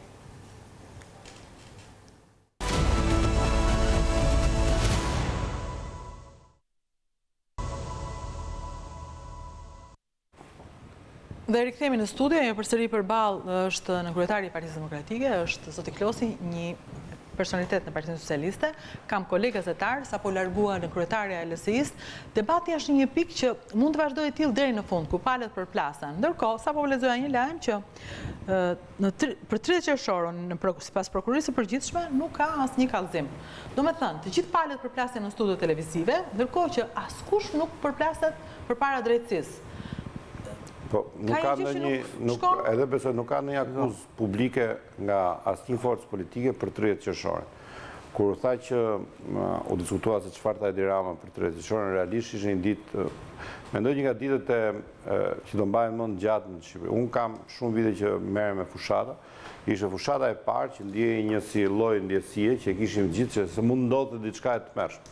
Se kur je përballë me kundërshtarin, kur je përballë me Partinë Demokratike, me LSI-n, siç kemi qenë me disa variante të ndryshme, e di kë ke përballë, mat forcat, bën kurse këtu bëj luftë me diçka që ishte se diçka do ndodhet në 97, do vritet njerëz, nuk do i lëm, nuk do dalim nga zyra, çfarë do bëhet, nuk ka për të futur asnjëri, mos guxoj njëri të shkojnë në shkollë, mos njëri të shkojë te shkolla, të shkojë te palestra.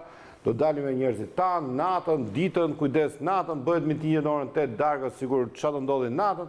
Pra u krijua një ndjesi që e keqet e njerëzit, edhe të ne që drejtonin fushatat, sa mendoj që aman të kaloj 30 qershore, pastaj hajde ta shikojmë. Pra, për 30 qershor ishte aq i qetë sa realisht unë mendoj që ishte ditë e madhe për demokracinë shqiptare. Mendoni sikur nga këto biseda se ne duhet të jemi edhe çik përgjithshëm. Kur ne politikanët flasin, njerëzit na dëgjojnë dhe na dëgjojnë që të gjithë. Të gjithë njerëzit. Edhe ka njerëz që nga llafet tona po dëgjoj ato që thotë zonja apo unë apo Mondja apo të tjerë që do marrim armët, se do mbrojmë demokracinë, se na u vodhe, del njëri merr armën me gjithmonë. Edhe hajde gjeje se kush e mori armën, se ishte i zgjuar, se ishte profesor apo se ishte mundës apo se ishte futbollist. Nuk e gjen dot. Edhe u krijua një ndjesi që realisht mund të kishte një gjë të keqe. Dhe që të gjithë ne që merrem politikë do të jemi shumë të përgjegjshëm. Nuk do dalim nga zyra, thon kryetarët e bashkive të Partisë Demokratike. Çfarë do thotë nuk do dalish nga zyra? Pse mos zyrën për private e ke?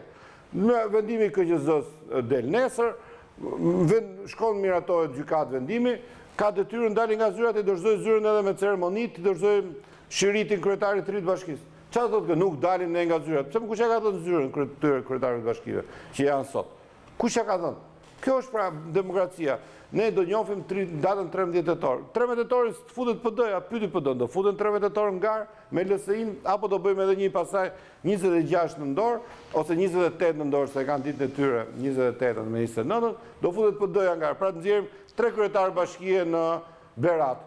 Një i zgjedhur nga vota 30 qershor, një ndat 13 dhe një edhe pastaj dalin një forcë tjetër politike. Pra njerëz ne do të jemi çik përgjithshëm dhe për dhe them që e thashë para pak.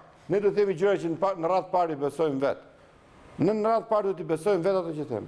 Dhe 30 qershor ishte një vendimar. Besoni zoti Klosi ishte një ditë e madhe për demokracinë, këtë që sapo thatë. Besoni vërtet që besoj vërtet që mund të kishte ndodhur dhe isha në terren. Si mund të quhet festë e madhe për demokracinë? I palë zgjedhje pa kandidaturë, pa opozicion. Jo, nuk tash për ta tash që nuk ndodhi asnjë gjë 30 qershor, është ditë e madhe për Shqipërinë. Ta shpjegova. Dhe kjo ishte për merit të opozitës. Shumë merr në zgjedhje, fushata kanë drejtuar nga sekretari organizativ. Kjo ishte për merit të opozitës. Partisë Socialiste. Po jo, nuk ishte merit tani se ju e ngretët një histori që do vishta njerëz me maska, që do hedhin molotov, do hedhin bomba, do vrasin njerëz, se ne nuk ju lëm, se mos afroheni këtu, dilin casi me ashtu, do bëjmë luftë me policinë. Se ju e shpjegua skenarin. Po të them prapë të aktivërje, ishte ditë ishte ditë e madhe që s'ndodhi gjë. Unë e kisha thënë shpesh që nuk ishte për të ndodhur gjë, pra ma u krijua një ndjesi që se çfarë mund ndodhi. Se çdo gjë njerëzit dhe realisht ishte gjë e mirë që s'ndodhi gjë, ishte shumë e mirë që s'ndodhi gjë. Për sa i përket demokracisë, po dhe për demokracinë ishte e vërtetë. Mendonin se do të ndodhte sikur të vazhdonin këto debate, të riqeshin nga data 30 qershor dhe pastaj Partia Demokratike do të jo. E dëgjove sot teorinë Rama Thellor, i bile që Thellor, edhe në 13 nëntor, Thellor, shkojnë një datë tjetër, pastaj edhe një datë tjetër. Votime si në diktaturë po cilësohen nga gjithë mediat e madhe që u zbatuan institucionet. Dhe ja tha Çipa si do kthehen institucionet. Besoj se e pe dhe sot zërin e Amerikës. Dolën jashtë institucionet. Tani e pe David Phillips se çfarë tha. Çfarë tha? Gjithë do bën çfarë tha ambasada amerikane ose përfaqësuesi i shtetit amerikan në Shqipëri. Sa mbaruan zgjedhjet, sa doli ose bëhet diri, ta zgjedhjet u kryen. Unë nuk komentoj asnjë ambasadë. Po pra ndolën. Tani edhe kjo lufta institucioni duhet ngarkuar, duhet kompetent. Në 30 vjetë i kishim shpituar këta e mundi. Edhe këto duhet ta gjykimin për zgjedhjet është BE-ja. Edhe këto duhet distancohen. Kishim 30 vjetë. Këta kanë njerëz në terren. Kishim 30 vjetë që nuk i do distim në ndërkombëtar. Dhe bazën e këtyre japin gjykimin për zgjedhjet. Për herë të parë në historinë e demokracisë shqiptare, zgjedhjet vendore kanë edhe një organizëm tjetër që i monitoron. Është Kongresi e autoriteteve lokale dhe rajonale, i cili e dha verdiktin e tij, që nuk monitorojmë zgjedhje moniste. Nuk vim të monitorojmë zgjedhje ku nuk merr pjesë opozita. Mos u nisni me fake news, zyrtarisht apo ose BE-diri, që është organi kompetent për këtë punë, ta ka dhënë. Po ose BE-diri ta krijuan 34 pika ku i nullifikon, i bën zero zgjedhje. Nuk e thot asnjë pikë zgjedhje nuk u bën, u bën zgjedhje. Duke filluar nga konsiderata politike tek mënyra se si u administruan zgjedhjet. Nuk do futem në leximet tura politike sepse jo, s'jam mia të urdhroja ata ja të lexoj. Po që se kam shtuar, qoftë edhe një gërë nga raporti, atëherë ke drejtë më thua. Jo, nuk kam iluzione unë për këtë gjë, po të them vetëm ta mbaroj një gjë. Shiko, ju jeni politikan të rëndësishëm të vendit dhe ju nuk mund t'i referoheni për qëndrim zyrtar një analize që ka bërë një profesor i njohur si analist. David Phillips është një profesor i Columbia University. Ish punonjës i Departamentit Shtetit. Tani më fal. Ka qenë politikan më përpara. Çfarë është tani? Në Shqipëri të gjithë japim opinione, po nuk na referohet politika, se po të na referohet, mbase s'do të ishin kështu gjërat. Edhe dëgjueshmëria në politikën shqiptare nuk mbeti po të ecim, më fal. Jo pra se nuk dua të bëj paralelizëm. Nuk bëj paralelizëm. Po të ecim me këtë logjik, ne s'duhet marrim në konsiderat as opinionet tuaja. Unë nuk e them këtë. Përkundra se ju jepni kontribute shumë të jo ju personalisht, po politika tek ne nuk i merr në konsiderat. Nuk duhet krahasim me votin që bën. Nuk duhet ta dëgjojmë. Po nuk i merrni pra, nuk i merrni, nuk thash të gjithë këta duhen dëgjuar. Më fal. Unë thash dhe bile në dëgjueshmëri mos përjashtoni askënd. Por unë po them, në qëndrimet tuaja politike ju nuk i merrni në konsiderat analistët apo analizat. Dhe ajo që mua më shqetëson është se të dyja palët tani keni ardhur në padëgjueshmëri ndaj institucioneve ndërkombëtare, sepse deklarata zyrtare e ambasadës, deklarata zyrtare e përfaqësisë së Bashkimit Evropian në Tiranë, e tjerë janë deklarata të cilat po refuzohen deri dhe nga presidenti i Republikës, siç ndodhi sot. Dhe në një farë mënyre kjo tregon që po e them prepotenca e të gjithë aktorëve më të rëndësishëm të vendimarrjes politike në Shqipëri është shqetësuese. Sepse mund të krijoni dhe precedente. Ta thash edhe një herë, po ta përsëris. Po. Ne si Parti Demokratike nuk komentojmë qëndrimet e ambasadave. Pik, këtu mbaron. Dakor. Përsa i takon cilësimit të votimeve 30 qershorit, as zgjedhjet, ka një organizëm kompetent i gjithë pranuar nga të gjitha vendet, nga të gjitha shtetet, dhe i referohem këtij vlerësimi. Po. Nëse vlerësimi do t'i njëjtë si zgjedhje të lira, të ndershme dhe demokratike, që t'jemi korrekt, do ta pranoja. Misionin ndërkombëtar vlerësimi i ka hedhur tërësisht poshtë këto zgjedhje. Duke filluar që nga mos përfillja e qytetarit. Ne duhet jemi sinqertë me opinionin publik. Ne me audiencën jemi, ore vetë shumica, të lutem, vetëm shumica që i organizoi këto dhe pastaj tek ajo që drojen ti quhet zgjedhje, shumica i organizoi, shumica për demokracinë. Shumica numëroi dhe shumica gëzoi duke shpallur rezultate. Unë nuk dua të bëj debat sepse kjo është çështje që ju e zauruat. Po në rastin konkret kam këtë qasje. Ky është një proces që edhe ne vetë nuk e quajmë si të tillë. Sepse është i njëanshëm. S'ka si quhet, po është i njëanshëm. Por, ajo që konsiderohet midis të keqes më të madhe ka një të mirë të vogël fare, që nuk krijon vakum institucional nëse për pushtetin vendor. Puna është që kur ne fillojmë të diskutojmë pse kemi arritur këtu, ju thoni ne këtu i kemi bërë. Ne arritëm them unë. Por si do dalim, do të fillosh që në 2013-ën, që ke kriminalët që i futen parlament dhe na detyrove ne dalim 6 muaj në bojkot, derisa të bëhet ligji. Dhe pastaj, megjithse u bë ligji nuk u zbatua. Dhe majoranca thoshte që kriminalët i kanë këta. Më pas, erdhi kanalizimi. Askush nuk foli. Po kush e bëri reformën drejtësisë, kush e bëri dekriminalizimin? E bëm ne. Janë mushkonja këto që fluturojnë. Nuk janë aeroplan. Më pas, erdhën zgjedhjet e 2017-s. Opozita ngriti pretendimet që këta i vjedhin zgjedhjet më dha, me krimin organizuar. Dhe megjithatë bë marrëveshje. Bë marrëveshjen, prape njëjta histori. E pranuam Ramën, prape njëjta histori. Erdhi puna e Sajmir Tahirit edhe ministrit Fatmir Xhafa, e njëjta histori. Këta janë lidhur me krimin e organizuar. Kritikat i hidheshin opozitës. Kërkuan vetimun politik, askush nuk u kujtua. E rrëzuan, megjithse Komisioni Venecias në Parim e pranoi. Kur erdhi puna pastaj për të që po i paralemëronim, ne nuk po dëgjohemi, 6 vjet nuk po dëgjohemi për çështje thelbësore. Çfarë na ngeli ne? Vetëm për të ikur nga parlamenti, për të ikur mandatet, sepse tëra i kishin provuar. Zoti Spau, të them diçka, nuk është e vërtetë që nuk jeni dëgjuar. Dhe për shembull, ju rat në Grackën, nuk them të zgjuar, por në Grackën cinike të zotit Rama. Pse? Kur ishit në parlament, keni bërë një gjë të jashtëzakonshme për dekriminalizimin. Dhe është një nga gjërat më të mira që ka bërë Shqipëria në parlament me krimin organizuar. Pa rëndësi, po të jo ka rëndësi. Se ne për ato zgjedhje jemi ne, opozita, po s'pati dhe zgjedhjet për çfarë pastaj. Kemi diçka këtu. Domethënë, është e vërtet dhe mua më vjen keq që Partia Socialiste nuk po reflekton për përgjimet, është e dhimbshme madje. Duhet të jemi të ndershëm. Unë ju thash diçka për vijat e kuqe, po ju të dy s'mu përgjigjet. sepse edhe ju keni probleme me këto grupet, do më thënë, nuk do të them kriminale, sepse shumë gjëra dhe përbohen. Nuk është e vërtet. Këtu fillon problemi, kur flasim të lutem, Beni duhet flasim me fakte. Po që se do të kesh fakte, më nxjerr fakte. Media ju kanë në rastin e këtyre kanë dalë fakte të pa diskutueshme. Media ju kanë nxjerr. Po e relativizuan problemin dhe i fusin gjithë në një thes. Media i kanë nxjerr të gjitha. Tani çfarë doja të thosha? Është një postulat që Zoti Spau duhet ta di shumë mirë për këtë. Fillimi një problemi fillon realisht ke gjetje e problemet. Edhe këtë e thotë Russell. Fillimi zgjidhjes së problemit. Po patjetër Russell, që është kështu.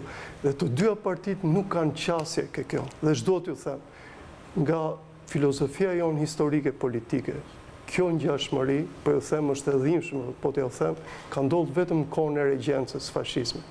Domethënë, komunistët në mal nuk njohën legalitetin dhe zhbën fare monarkinë, dhe tre forcat politike këtu kishin një lloj aksesi me fuqinë pushtuese dhe ne kishim një lloj regjence. Vetëm atëherë ka ekzistuar kjo lloj divergjence jashtëzakonshme.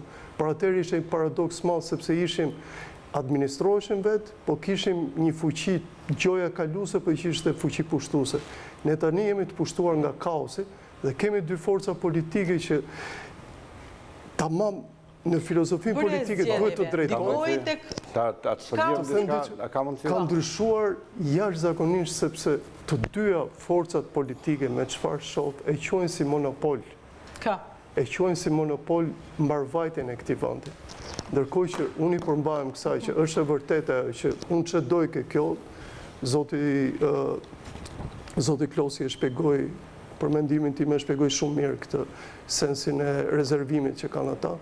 Por mund të bësh një gjë mrekullueshme për zgjedhjet e mëdha që tulesh pragu dhe ky vend ka nevojë që të afrojë alternativa të tjera. Sepse alternativat tuaja na kanë lodhur, Zoti Klosi. Më fal, t'ju them diçka. Ka komunitete të tëra në Shqipëri që kanë qasje të tjera.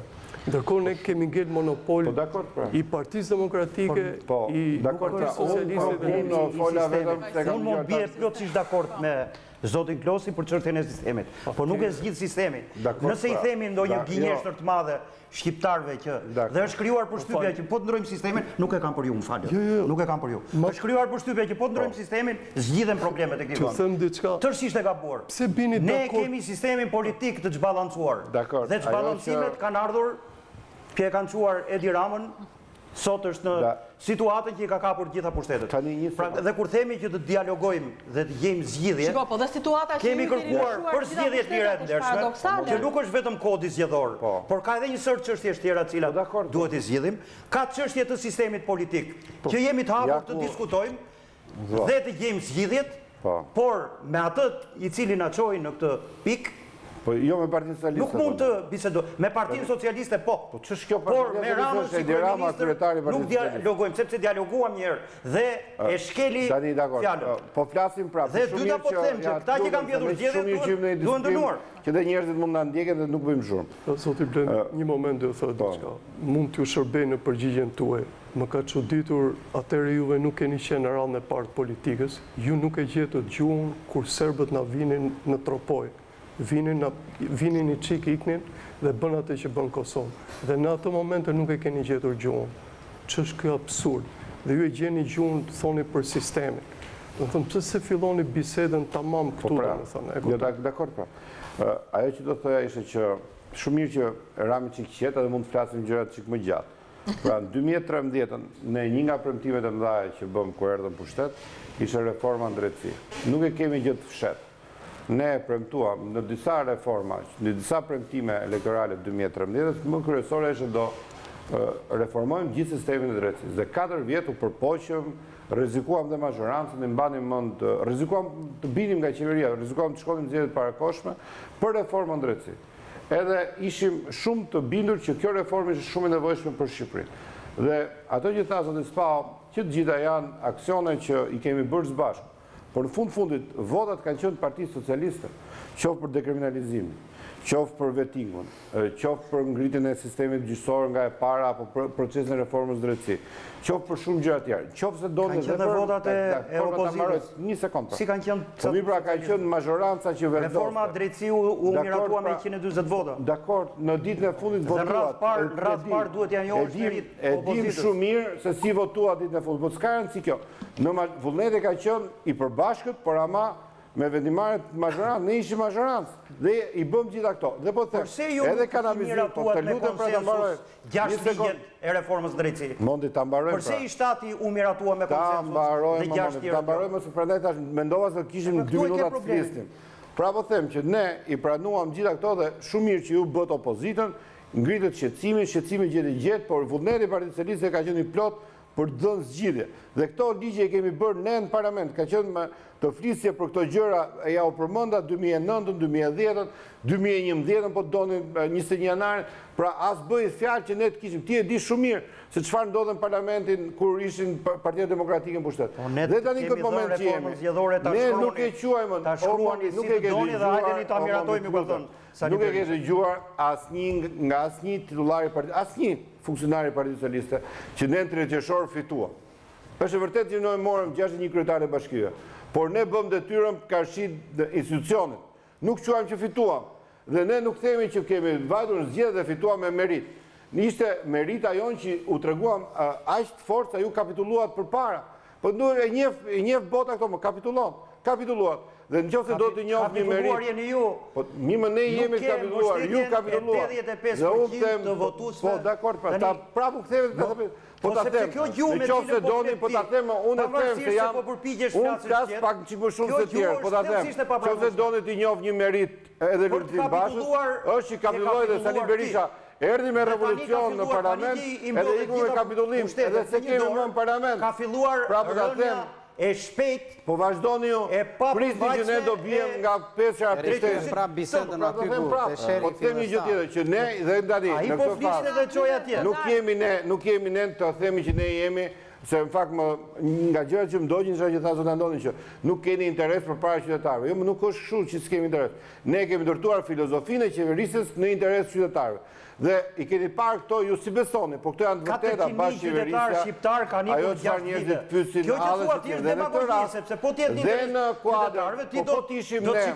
Po t'ishim, një sekundë, po t'ishim ne të mbyllur dhe po mos vlerësonim potencën, e kemi ngritur në interes qytetarëve. Po t'ishim ne të mbyllur dhe mos vlerësonim potencën e njerëzve mbështetësve tuaj, e kishim bërë reformën zgjedhore me opozitën e re në parlament. Ndërkohë që ne bëm edhe një hap shtesë. Ja kemi lënë vendin bosh për reformën zgjedhore, që është një nga ato pika që ne politikanët me disa veprime ne japim, se ne nuk kemi as Superman, nuk kemi as njerëz që vijmë nga hëna, jemi njerëz vdektar si gjithë tjerë.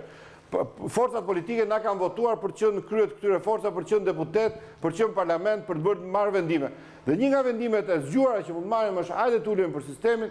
Unë jam dakord me zonë Andoni që ka mundësi që të krijohet hapësira për të qenë një sistem më i ekuilibruar, për gjetur më mekanizmat dhe nuk kemi asnjë kufizim. Tani njerëzit ta bëjnë. Kemi qenë edhe së bashku negociata, kemi bërë negociata shumë të vështira dhe partitë tona i kanë zgjidhur negociatat. Si në 98, si doni 2003, doni 2008, doni 9 marsin. A ishin forcat politike që e bën 9 marsin që shpëtuan Sali Berishën. Dhe e kishim sot italianët, do kishim shpëtuar gjithë Shqipëria. 9 marsin 97, forcat politike se ne të kemi pra, po ta kthejmë prapë bisedën në fillim. Po dakor, ne duam pushtetar. Dhe këto përpjekje po mondet lutem. Ju morët një vendim, keni vendim politik. Ne bëm negociata me ju deri ke 2017.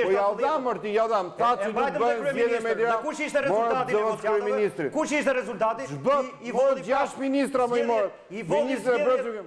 Mor ku ishte objektivi me opinion. Ai i voti zgjedhje. Nuk kemi me opinion, më jemi politikanë. Njerëzit na gjojnë mendojnë se ne thamë. Ke provat më. Po kjo është e keqja. Si mund të kesh negociata me ty? Po provat janë. Ti nuk pranon provat, ti nuk pranon përgjimin. Kush e pranon regjimin? Po jo më. Po ti kanë dorëzuar me partnerët e tu janë 7 ndisje gjëri prokuroria. Do të vërtetën e madhe. Ka regjistruar prokuroria shqiptare. Ishim në pushtet kryeministër, ministra qendror dhe vendor prokuroria në Tibrës dhe të kanë dalë gjithë duke bisituar me kriminalë për të marrë. Do ndryshimin e madh. Një pjesë të cilave ti i pe atje. E pe si vepronte e keshi apo jo? Po ta them prapë. E pe gjuhën se si thuaj. Që po mos votosh me gjithë familjen. Hapur një koordinator elektoral. Me ato termat. Mor po ta them prapë. Do ndryshimin e madh. Të bëra një listë me ndryshime, po bëri ti thua që s'ka ndodhur asgjë. Kryeministër, ministër. Këtu i bie të vizë. Prokuroria ishte majoranca. Prokuroria e pavarur. Çfarë do dialogojon me ty? Çfarë do dialogojon me ty? Një sekond. Çfarë dialogo? Po mos do dialogosh. Zgjedhja jote. Pranon plagën. Sa të bijem ne nga pesha e pushtetit. Atëre, Partia Demokratike ne problemin e kemi me njerëzit se kemi Partinë Demokratike. Do dialog. Njerëzit po tikeni dashur, ta thash, ka dëtimi vetat kanë me Edi Ramën. Apo edhe këto e kam shtuar unë. Më shumë se shtab vjetë. Të lutem, një sekond. Atëre, çfarë nuk doni është e qartë. Kjo është e dukshme. Ju nuk doni dialog me zotin Rama në krye të Partisë Socialiste. Çfarë doni? Domethënë kjo është e paqartë. Çfarë do Partia Demokratike? Partia Demokratike nuk ka hyrë në këtë. Jo, çfarë doni? Qeveri transitore dhe qeveri transitore për zgjedhjet parakohshme. Partia Demokratike do qeveri transitore për organizimin e zgjedhjeve parakohshme. Mos kthehemi brapa të është bërë të lihet një datë edhe të votohet. Me këtë do ta lini. Do ta lëm këtu në studio me këtë do ta lini. Zoti Klosi, me spektrin politik. Cili është të gjithë partitë politike përfshirë Partinë Socialiste. Jo me Ramën, jo me Ramën. Ore Rama si kryetari i Partisë Socialiste nuk diktohet nga ne. Rama si kryeministër, dialog me Ramën si kryeministër dhe me kushtin e tij që ai të vazhdojë të jetë kryeministër në zgjedhje, nuk e pranojmë. Pse? Sepse nuk e mbajti njëherë fjalën. E bëm dialogun me të si kryeministër, e mbajtëm si kryeministër dhe faktet të pakundërshtueshme, pavarësisht çfarë thot zoti Klosi, janë që zgjedhjet e 2016-s i fitoi me krimin e organizuar. Ne nuk mund të hyjmë në një aventurë tjetër dhe të fillojmë nga e para. Mondi ke qenë në 2003-shin, u bë marrëveshja 2002-shin, 2003 vazhdu nano ik, dhe u rikthyer pushtet në garën e 2005. A iku kur do të vetë? Iku në 2005. Ne në zgjedhje. Edhe tani, mbase ju duhen 2 vjet që të përgatiteni. Ne në pushtet do të vime zgjedhje. Ne do të vime vot. Por pasi të kryon pasi përvajsus politik, as sekretar bashkie, as deputet, në 2021 është shpejt për ju, pasi ju duhet më shumë kohë përgatitje. Unë besoj që përgjegjësinë tani a priori, përgjegjësinë kryesore për zbutjen e tensionit politik ose për dialogun e ka majoranca, kushdo qoftë ajo. Dhe besoj që majoranca në Shqipëri kanë treguar, po themi, qëndrim të ngrirë përballë kërkesave të opozitës. Mbaj mend edhe kur ishte Berisha kryeministër, edhe grupi parlamentar i Partisë Socialiste ishte në grevurie, zoti Berisha thoshte në parlament që madje një moment tha le të vdes, tha Edi Rama, e garantoi që do t'i organizojë funeralin më të madh që ka njohur historia. Pak a shumë njëjtin qëndrim, po me fjalë tjera, po mban sot kryeministri Rama. Ai bëri për mua një ofertë cinike që e ftoi për dialog Partinë Demokratike për diskutuar me reformën zgjedhore. Unë dua të sjell këtu një deklaratë zotit Rama në vitin 2010, kur ai kritikonte OSBE-n, qendrimin e OSBE-s, dhe sigurisht qendrimin e qeverisë, edhe të majorancës demokratike, dhe thoshte që nuk mund të garantojë zgjedhje të lira vetëm ndryshimi i kodit zgjedhor, pra vetëm ndryshimi i ligjit vetvete. Mblidhemi dhe hartojmë në një copë letër disa ndryshime rregullash, nuk mund ta garantojnë ne që do kemi paritet, pra do kemi barazi në zgjedhje. Kjo ishte vërtet në vitin 2010, kjo është e vërtet edhe në vitin 2019. Pra ndryshimi i ligjit zgjedhor, i kodit, nuk mjafton. Unë besoj, për të rikthyer te ai që po diskutojmë më parë, besoj që majoranca mund të jipte, dhe është ende në kohë që t'jap disa sinjale, po themi, ose pajtimi, ose që ka vullnetin për dialog. Ajo që thash pak më parë për dosje 339 dhe 184 nuk është e parëndësishme, sepse zgjedhjet e 30 qershorit u zhvilluan në këtë sfond. Pra, më njëherë sapo u publikuan këto përgjime dhe besoj, sigurisht që kjo është një çështje që përket drejtësisë, po të paktën dhe përsëris këtë, vullneti politik i Partisë Socialiste mund të ishte një distancim dhe të paktën mos kandidim i këtyre personazheve që janë kapur në përgjime, duke urdhëruar fjalëvend drejtorët e shkollave që të deklarojnë votën e tyre hapur. Pra, kjo është shprehje e hapur e mungesës vullnetit për dialog. Unë jam dakord me ju, zoti Klosi, që thoni që ne nuk i bëjmë këto sepse ata duan vetëm largimin e zotit Rama dhe ka pra kërkesë maksimaliste. Por megjithatë, unë mendoj që ju mund ta bëni këtë. Pra, unë besoj që qëndrimi i Partisë Demokratike do vazhdojë të qëndrojë kaq radikal, po themi. Pra, edhe nëse penalizohen personat e dalë në përgjime, besoj që qëndrimi i Partisë Demokratike nuk do të rriqet, pra. Por nga ana tjetër ka një detyrim përballë publikut, zoti Klosi, se nuk është kjo vërtet është tango që e kërceni ju. por në fundit bëni ju dashuri ose sherr ndikon direkt në jetën e qytetarëve. Pra edhe për t'i dhënë një mesazh, sigurisht ju tani keni gjitha pushtetet, keni drejtën edhe t'i shkelni me këmbë, fjala vjen demokratët, Partinë Demokratike. Nga ana tjetër keni qeverisni dhe atë pjesë pra. Kështu që mendoj që ka ende kohë për të dhënë një mesazh qytetarëve, jo thjesht zotit Basha, që Partia Socialiste, fjala vjen reflektoi në vitin 2016, mos gaboj me atë kryebashkiakun e Dibrës, menjëherë u shkarkua pati një skandal. Ndërkohë që kjo ka filluar të ndryshojë që nga viti 2016 e mëtej. Për zgjedhjet e vitit 2017 dhe këtu do mbyll Rudina, kujtoj një deklaratë ambasadorit të OSBE-s, pak para zgjedhjeve, i cili tha që jashtë bankave qarkullojnë 2 miliardë euro para e zezë, e cila vjen nga trafiku i drogës, pra nga kanabizimi i Shqipërisë, i cili u bë fakt, dhe rrezikon të blejë zgjedhjet. Pra, po themi problemet që kanë karakterizuar zgjedhjet e vitit 2017 kanë qenë të paralajmëruara. Ne nuk është se mësuam nga Bildi ose nga Zëri i Amerikës. Unë e theksoj këtë. Zoti Rama ka detyrimin, po themi, të qeverisë të gjithë shqiptarët dhe Partia Socialiste është ende në kohë që të bëjë një reflektim politik. Pastaj se çfarë bën drejtësia, gjykata kushtetuese, gjykata e lartë inekzistente, apo prokuroria Arta Marku është çështje tjetër. Por Partia Socialiste mund të japi sinjale reflektimi. Mund të më të shtoj edhe unë një gjë, argument dhe mund të përgjigjesh për të dy. Ka një element që juve mund të ndihmonte shumë. Do më thënë, nuk do të shtoj se doja të shfrytëzoj argumentat e Erlit që mos të shu. është e vërtet që ju takon juve të shi, përsa i përket të gjithë problematikës që mbartni në këshu. Më falë, si nuk gjendet një lloj vullneti ke Partia Socialiste, që për një takim të thjesht me Partinë Demokratike, por në përfaqësim ashtu si ju gjykoni zotin Bash, ashtu gjykohet nga Partia Demokratike për zotin Rama. Partit, pa qka si shkon demokracia e brendshme ke partit që ne dim nuk funksionon mirë, ju s'keni zgjedhje brenda Partisë Socialiste prej kohësh, Partia Demokratike nuk bie poshtë jush, pse nuk përfaqësoheni me nivelet e dyta, për shembull zoti Spao mund të përfaqësohesh shumë mirë me kontrpartin tuaj për të folur realisht, për të hedhur hapat e parë. Është kaq e thjeshtë, pse ndërlikohet kështu? Apo mos po e bëni këtë gjë dhe s'dim ne? Pse mendoni, një minutë, pse mendoni se jo kjo është çështje e zotit Spau dhe zotit Klosi? Absolutisht, këtë po them perceptime jo, ne dakord. Ne kolegët këtu flasim në parim dhe sigur. Po pse se kuptojmë ne që kjo është një çështje e leadershipeve? 6 persona janë në këtë republikë që marrin vendimet edhe vendosin fatin.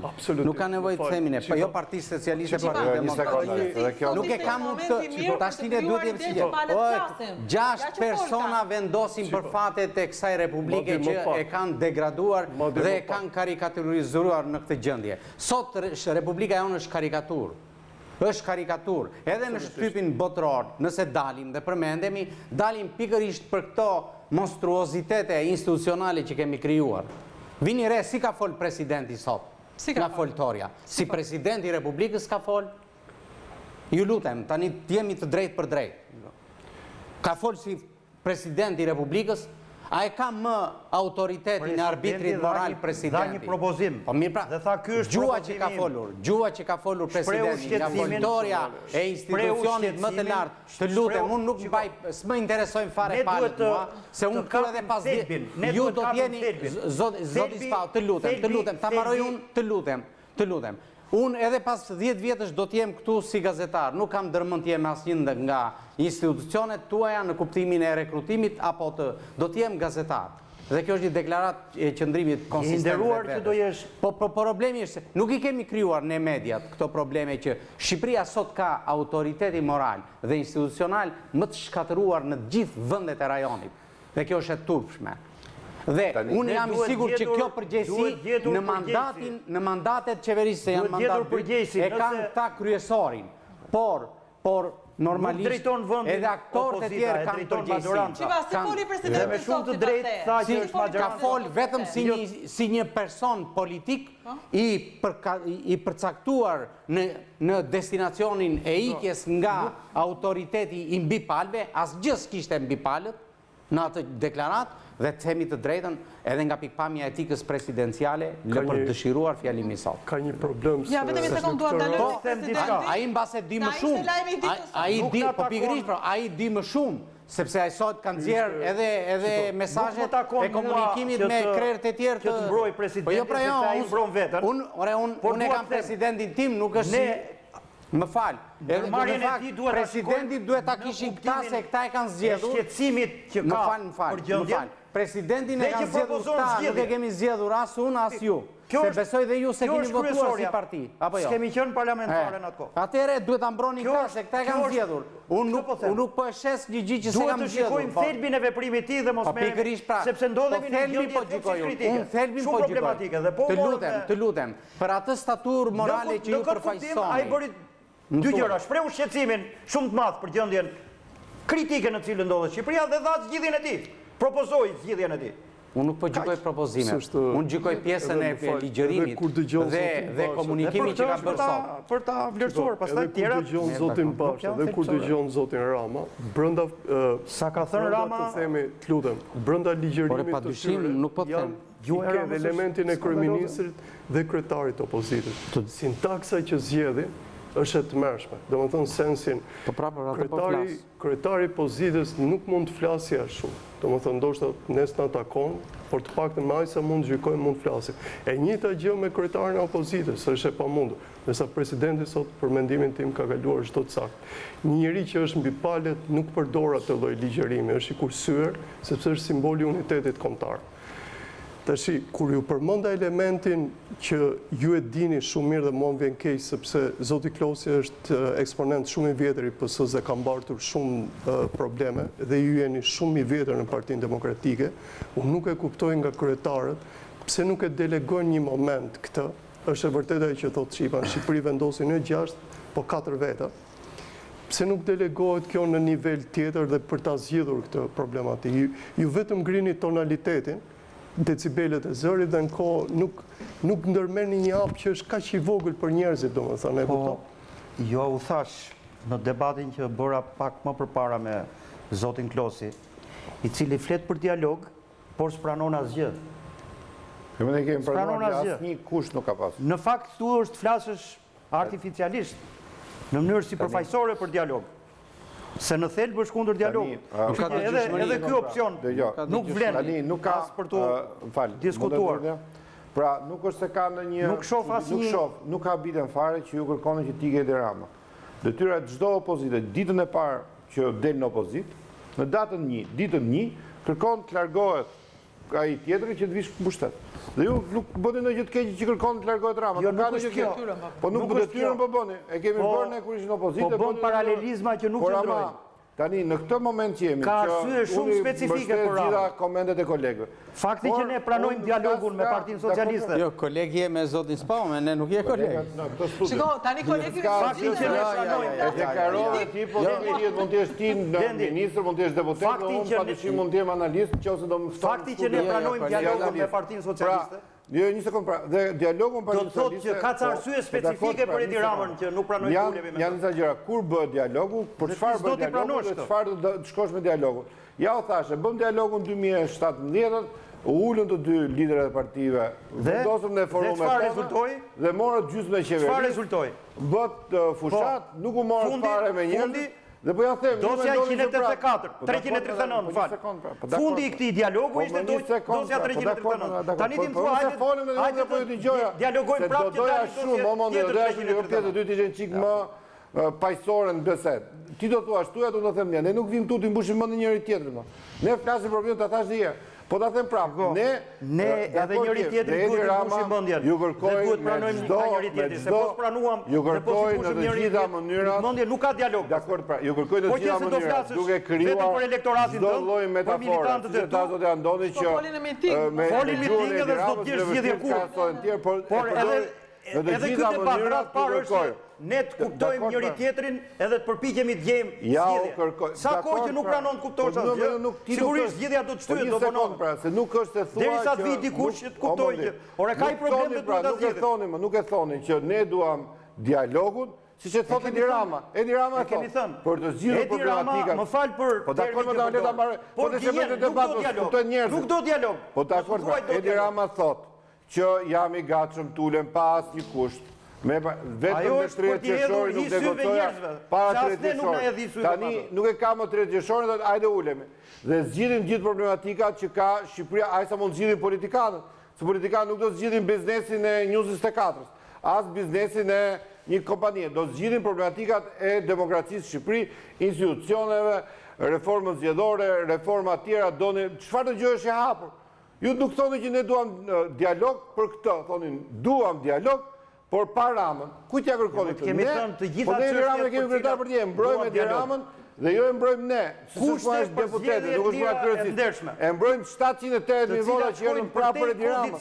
Reforma zgjedhore. Prapra që ne shumë më përtej se reforma zgjedhore. Ne forcat politike kemi detyrën tonë. Politika është arti i pamundur. Sa që duket se është e pamundur, ulet në dialog, e gjen gjuhën, e gjen nevojën. Dhe po ja them, ju keni ndjetur një rrugë, nuk e gjykoj rrugën tuaj.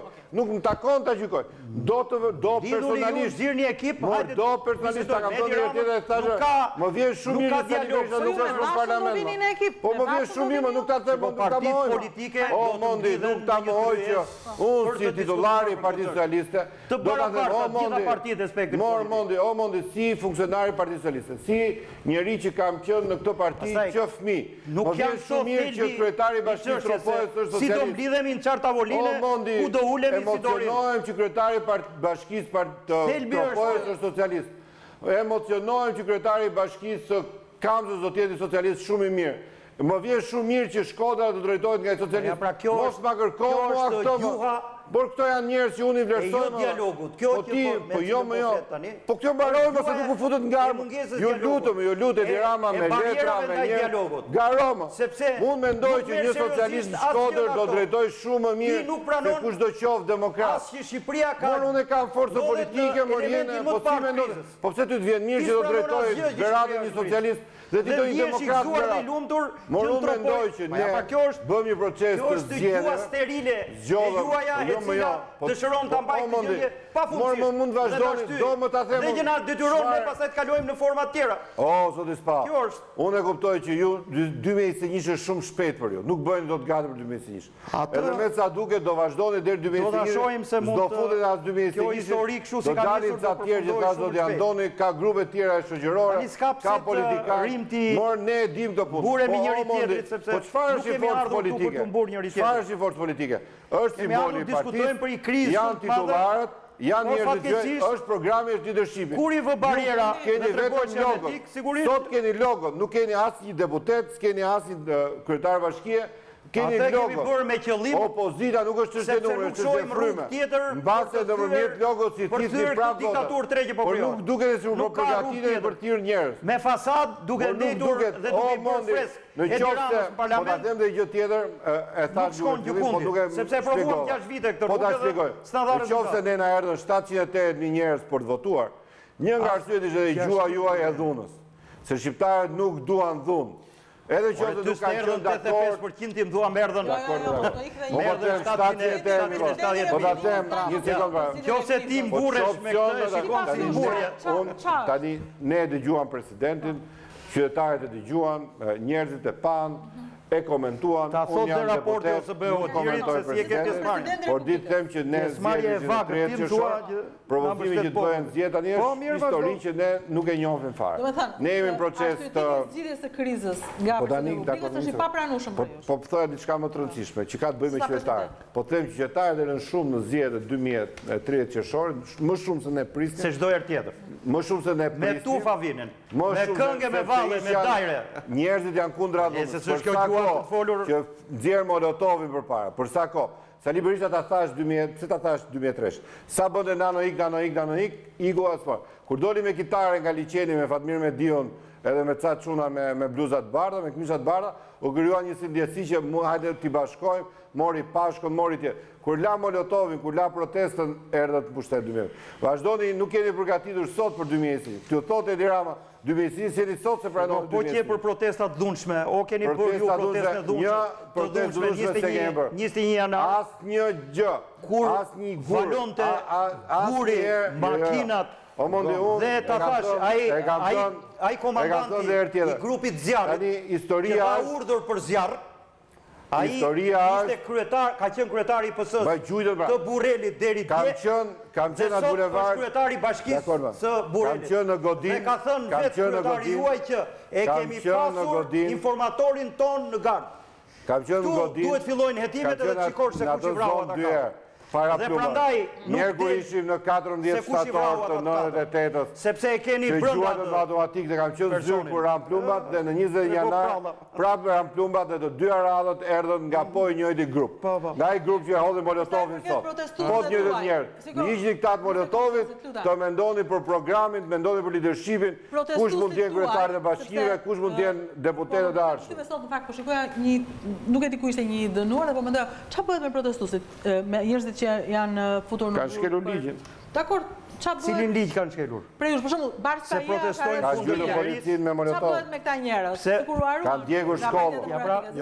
Nuk ishte ndodhur 30 vjet digje shkolla. Pas 30 vjetësh, prokuroria dhe sistemi gjyqësor i kapur jep vendime për protesta politike. Nuk e di kur është djegur shkolla për asnjë vend të Evropës për të bërë protesta.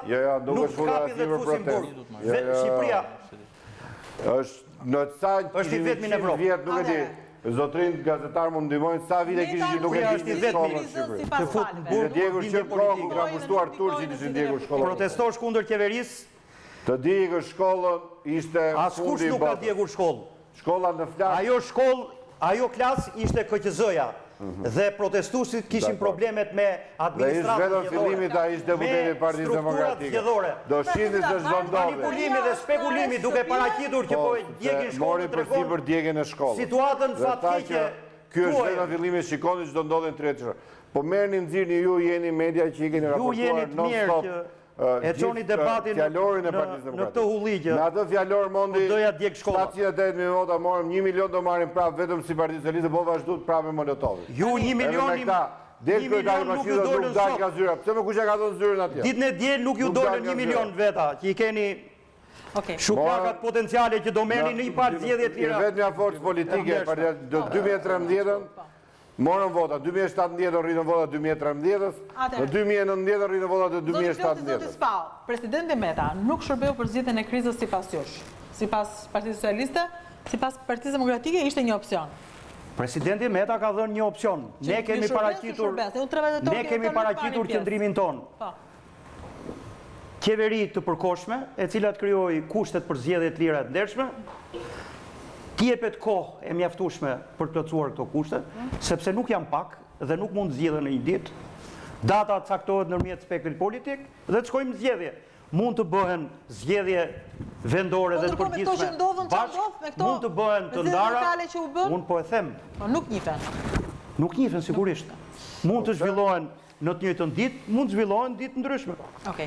Ky është opsioni i Partisë Demokratike, ky është vend. Kto si ka njohur ose bëu Odiri, si do i njoh Partia Demokratike. Partia Socialiste nuk e njoh qëndrimin, nuk e pranon qëndrimin e presidentit Meta. Partia Socialiste ka nisur procedurë për shkarkimin e zotit Meta, besoj e njoftuar të hënën ngrihet dhe komisioni hetimor për të gjykuar mbi atë çfarë ne kemi marrë tashmë vendim për shkarkimin e presidentit të Republikës. Çfarë ndodh tani? Është një proces që do të vazhdojë dhe data 30 qershor tashmë është një fakt i kryer, është një proces zgjedhor i realizuar, është një datë e caktuar nga presidenti i Republikës dhe jo nga Partia Socialiste. Ishte një punë disa mujore për përgatitje të procesit, ishte edhe aktorët ndërkombëtar ose prezentët ndërkombëtar në Shqipëri edhe ata që ndjekin procesin zgjedhor në Shqipëri e konfirmuan 30 qershorin. Edhe Partia Demokratike thotë që ishte proces i ndershëm edhe transparent, se nuk pati asnjë incident, nuk pati në shumë rast drekoi një drejtore shkolle ke ura vajgurore si çon me zor. Pra Partia Socialiste nuk drejtore shkolle do të shkarkojë presidentin e Republikës. Një drejtore shkolle që procedura. Partia Socialiste do zgjedhë para. Nuk e di kush është drejtore, ma trego të them dhe emrin. Kemi çfarë bëjmë ne që ta shoqërosim të pyesim apo jo? Ja një tjetër drejtore shkolle ke gjuhë dhe uja në Elbasan. Po çka ka bërë drejtore shkolle? Se si çon votuesit me zor për të votuar. Po ç'është kjo me zor, po si që ka bërë? Besoj nga gjithë zhvillimet që do ndodhin në Shqipëri do gjendet një modul që zoti Meta mos të ikë nga i post zgjedhjet në një farë mënyrë të certifikohen, dhe dy palët unë jam shumë i sigurt që brenda vjeshtës, brenda trendit shtatorë, absolutisht do merren vesh. Dhe mua më vjen keq, e kam shtruar në shkrimin tim që duhet vinë tuajt, dhe me sa shikoj, ajo zgjidhja me doset mashina janë tuajt që do e zgjidhin. Më vjen keq këtë që, më vjen keq domethënë që nuk ka vullnete për shkak të asaj që ne kemi thënë me kolegët të demokracive të brendshme në parti, që Qipa tha shumë mirë në këtë vend vendosen vetëm 6 veta, po unë i përmbahem që janë vetëm 4 veta. Dhe shumë mirë për shembull të dy partitë mund ta gjenin gjundon, me që kanë marrë përsipër të mbajnë fatet e vendit për 29 vitesh, ishte gjëja më e vogël para kësaj krize, dhe para këtij akti që nuk është i vogël hapja e negociatave. Po sot që janë duke i gjetur gjuhën, nuk e di, ose ndoshta nga personazhet që zgjodhen sot. Rudina. Se jo ka të drejtë Rudina, është event që në debatet mediatike rivendosen palët përballë. Unë e bëra çik palene e partive, por gjithsesi unë besoj që s'dohet politika, po dohet ekonomika që do japi indikacionet për të ndodhur të gjitha ndryshimet. Okej, Erli. Unë mendoj që po të ishim një vend normal brenda standardeve të Bashkimit Evropian që ne aspirojmë tym, në këtë vend do ishin mbajtur zgjedhjet parakoshme. Pra, qeverisja futuri nga gjitha anët, është përfshirë në mjaft skandale, shteti nuk funksionon, sepse nuk funksionon parlamenti, gjykatat kryesore, etj. Në një vend normal, shkohen zgjedhjet parakoshme, pastaj kjo mazhorancë sigurisht mund ta konfirmojë, mund të votë besohet, mund të ketë mbështetje nga populli dhe mund të marrë mandat të 3 të 4 dhe kështu me radhë. Dhe kam thënë një herë tjetër në studion tuaj, 2 muaj më parë kryeministri i Finlandës dha në blok dorëheqjen bashkë me gjithë qeverinë e tij se nuk arriti të kryej, fjalë vjen reformën shëndetësi. Premtoi reformën shëndetësi, nuk ja doli. Po ne nuk kemi një vend normal. Megjithatë, shpresa do thëja unë vjen nga faktorë ndërkombëtar. Unë përmenda shumë institucionet që nuk funksionojnë ose mungojnë, por për të bërë tani ironime veten, besoj që vakanca më e rëndësishme ka qenë ajo ambasadorit amerikan në këtë vend dhe mungesa e tij është ndier gjatë vitit fundit. Por gjithsesi besoj që faktorët ndërkombëtar me kalimin e javëve dhe të muajve do të investohet më shumë në gjetjen e zgjidhjes së kësaj krize. Por nga ana tjetër dua t'i besoj edhe kryeministit Rama, i cili pak javën parë në parlament tha që zgjedhjet e parakoshme mund të ndodhin. Pra, la të hapur këtë mundësi, vetëm tha, nëse do të ketë zgjedhjet parakoshme, ato nuk do të vinë si shkak i presionit Partisë Demokratike, por atëherë kur ne do ta gjykojmë të nevojshme, i besoj gjithashtu edhe kryebashkiaku i Tiranës zoti Velia, i cili 2 ditë para 30 qershorit tha që me shumë gjas, pra zoti Rama do t'i afrojë këtë opsion zotit Basha, pra mbajtjen e zgjedhjeve parakoshme. Tani nuk e di nëse ky opsion zgjidhje përfshin dhe largimin e tij në qeveri tranzitore etj. Unë besoj që kriza gjithsesi do të jetë gjatë, jo vetëm që nuk shoh sinjale për zgjidhjen, por nuk besoj që ajo do të përmbyllet brenda këtij viti, por nga ana tjetër është shumë vështirë që në këtë situatë krize të gjithanshme, kjo mazhorancë ta përmbyll mandatin e saj deri në vitin 2021. Çipa? Unë i shoh më komplekse çështjet për shumë arsye, sepse së pari vakumet institucionale dhe mos funksionimet e institucioneve më të rëndësishme, sidomos ato që lidhen me drejtësinë, janë tashmë edhe përcaktuese të vendimarrjeve politike që do të bëjmë palët. Deri më parë kanë qenë palët që përcaktonin përmes vendimarrjes funksionimin ose jo të institucioneve të drejtësisë, të kushtetutës etj. Prandaj e shikoj më komplekse situatën. Por nga ana tjetër varet edhe nga vullnetet, 2 vullnetet të posaçme politike. Vullneti i shumicës për ndjekjen e procedurës së shkarkimit të presidentit dhe investimi i kësaj shumice për plotësuar 2 gjykatat, gjykatën e lartë dhe gjykatën kushtetuese, janë njëkohësisht edhe 2 barriera që kanë ngritur vetë opozita, sepse opozita pavarësisht se nuk është shprehur në qëndrimin dhe në atë që quhet refleksin politik të saj, vazhdon ta mbajë vëmendshmërinë e lartë për akuzimin, politizimin apo jo të plotësimit të këtyre 2 vakancave. Nga ana tjetër, dekretet e presidentit në pezullinë e tyre janë edhe një rast pa precedent në procedurat dekretuese të presidentit, të historisë së presidencës shqiptare, sepse për një proces tashmë pothuajse kemi 3 dekrete. Njëri ka anulluar tjetrin dhe një tjetër që ka caktuar një datë tjetër.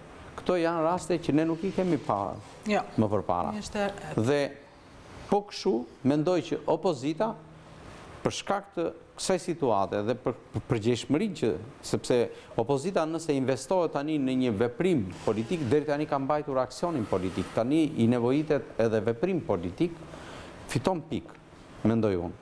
Dhe këtë gjë duhet ta bëj, natyrisht, jo më kot edhe presidenti ka përmendur faktin që opozita duhet bëj një hap mbrapa, ndërsa shumica 2 hapa mbrapa, që është një formulë që përsëri duket se nuk nga pikpamja aritmetikore nuk e sjell hapin në të njëjtën linjë drejtimi, por të paktën në komunikim dhe në lojalitetin politik për një konstruktivitet politik është e domosdoshme. Unë po e mbyll me kolegët atëherë, nuk po e jap fjalën në fundit zotit Spa, zotit Klosi, Po një fjalim ta them. Do e thush patjetër? Mund ta thotë zotit Spa, ose them unë s'ka, jo, Unë fakt se kisha. Unë presë të kemë një emision për turizmin, ëh, këtu tu doja ta mbyll tek ajo. Tu doja të them fakt se është ajo që thanë dhe kolegët që shqetësimi i madh është ekonomia. Shqetësimi i madh është se si jetojnë qytetarët, edhe në fakt duket si po e thon nga ne dhe duket si e vërtet, po është e vërtet që zgjedhjet duhet të jenë ditë ku njerëzit vendosin për zgjedhje, edhe për problemet e tyre. Ndërkohë që në Shqipëri, ka thënë shumë mirë ai ambasadori austriak para pak kohësh, që ne humbasim në 2 vjet, humbasim 1 vit. 6 muaj para zgjedhjeve, 6 muaj mbas zgjedhjeve merremi me llafin zgjedhje. Edhe sikur ç'interes kanë qytetarët aq shumë por se kush do jetë kryetari i bashkisë në një qytet. Ndërkohë që njerëzit kanë probleme se çfarë ndodh me ekonominë. Dhe ajo që ne kemi kërkuar është që hajde të qetësojmë situatën, hajde ulemi që të flasim për të mirën e këtij vendi, se si dalim përpara Bashkimit Evropian në kuadër dhe të hapjes proceset dhe negociatave që kemi në tetor, se si ne kërkojmë që të shkojmë aty ashtu siç në fakt i takon Shqipërisë, me detyrat realizuara, me situatë qetë dhe me Shqipëri e cila ka gjitha shanset që të bëhet pjesë e vërtet e familjes europiane, ndërkohë që propozimi vjen që në datën 13, pra pothuajse ditën që ata do marrin, ne të vazhdojmë prapë me të një debat, prapë për një gjë që tani është mbyllur. Edhe kjo gjë është edhe një çik trik, kështu si thua, për ta analizuar që pse përsëri vjet po e njëjta datë, siç u vë 30 qershori. E kërkuam shumë që mos ishte 30 qershori dita zgjedhjeve. E kërkuam të ishte në fund të majit, për turizmin, për shumë gjëra dhe në qershori të ishte një muaj turistik i Shqipërisë. Ndërkohë që u vu 30 qershori fiks se do të ishte 2 javë mbas vendimarrjes së datës 17 të Brukselit. Pra që të merrte kapital politik nga vendimarrja e 17-s. Dhe prapë thohet, hajde të shkojmë tetor që të jemi prapë në atë periudhën e Europës, që të kemi prapë po të një debat politik. Prandaj ekonomia është problemi që ne duhet të flasim, jeta qytetarëve, hallet dhe shqetësimet e tyre, dhe sa ne nëpërmjet politikave që bëjmë, edhe qoftë nëpërmjet këtyre debateve që zhvillojmë, ne ndihmojmë qytetarët që të orientohen. Dhe hajde të flasim për turizmin me qeft dhe me shumë kënaqësi, sepse qershori, maj ishte muaji i parë që pati rritje vetëm 1% nga maji i 2018-s. Sa përqind? 1%. Maj me maj në 2018, ndërsa qershori që ishte pak më i relaksuar dhe që u hapte kohë, kishte 25% më shumë se sa qershori 2018 të huajtur në Shqipëri. Po 25% janë 100.000 më shumë të huaj, pra 100.000 që i ka dhënë një impuls ekonomik. Pra, në qoftë do të kishim situatë qetë dhe dëgjoni se çfarë thon operatorët turistik, se sa janë kanceluar prenotimet, do të kishim një Shqipëri që do të ishte super boom ky vit. Dhe shpresoj shumë që java tjetër, me që folëm për qetësim situatës, javës tjetër që njerëzit të harrojnë këtë debatin politik, të vinë prapë të huaj në Shqipëri, se realisht i bën shumë mirë ekonomisë vendet ky turizëm. Të huaj shqiptar sepse turizëm. Kemi mekanizmat. Do qofshin, po e mbyll me zotin Edhe në fjalët e fundit që edhe në fjalët e fundit që tha zoti Klosi më bën skeptik që ka një majoranca do t'i përqaset me një zgjidhje realiste, a me në qëndrim realist. Zgjedhjet e parakohshme janë interesi më i mirë i vendit. Në radh parë janë për ju, se sa janë për opozitën. Dhe javët dhe muajt që vinë, më shumë se sa nga betejë që keni me opozitën, do të hapsoni nga ekonomia.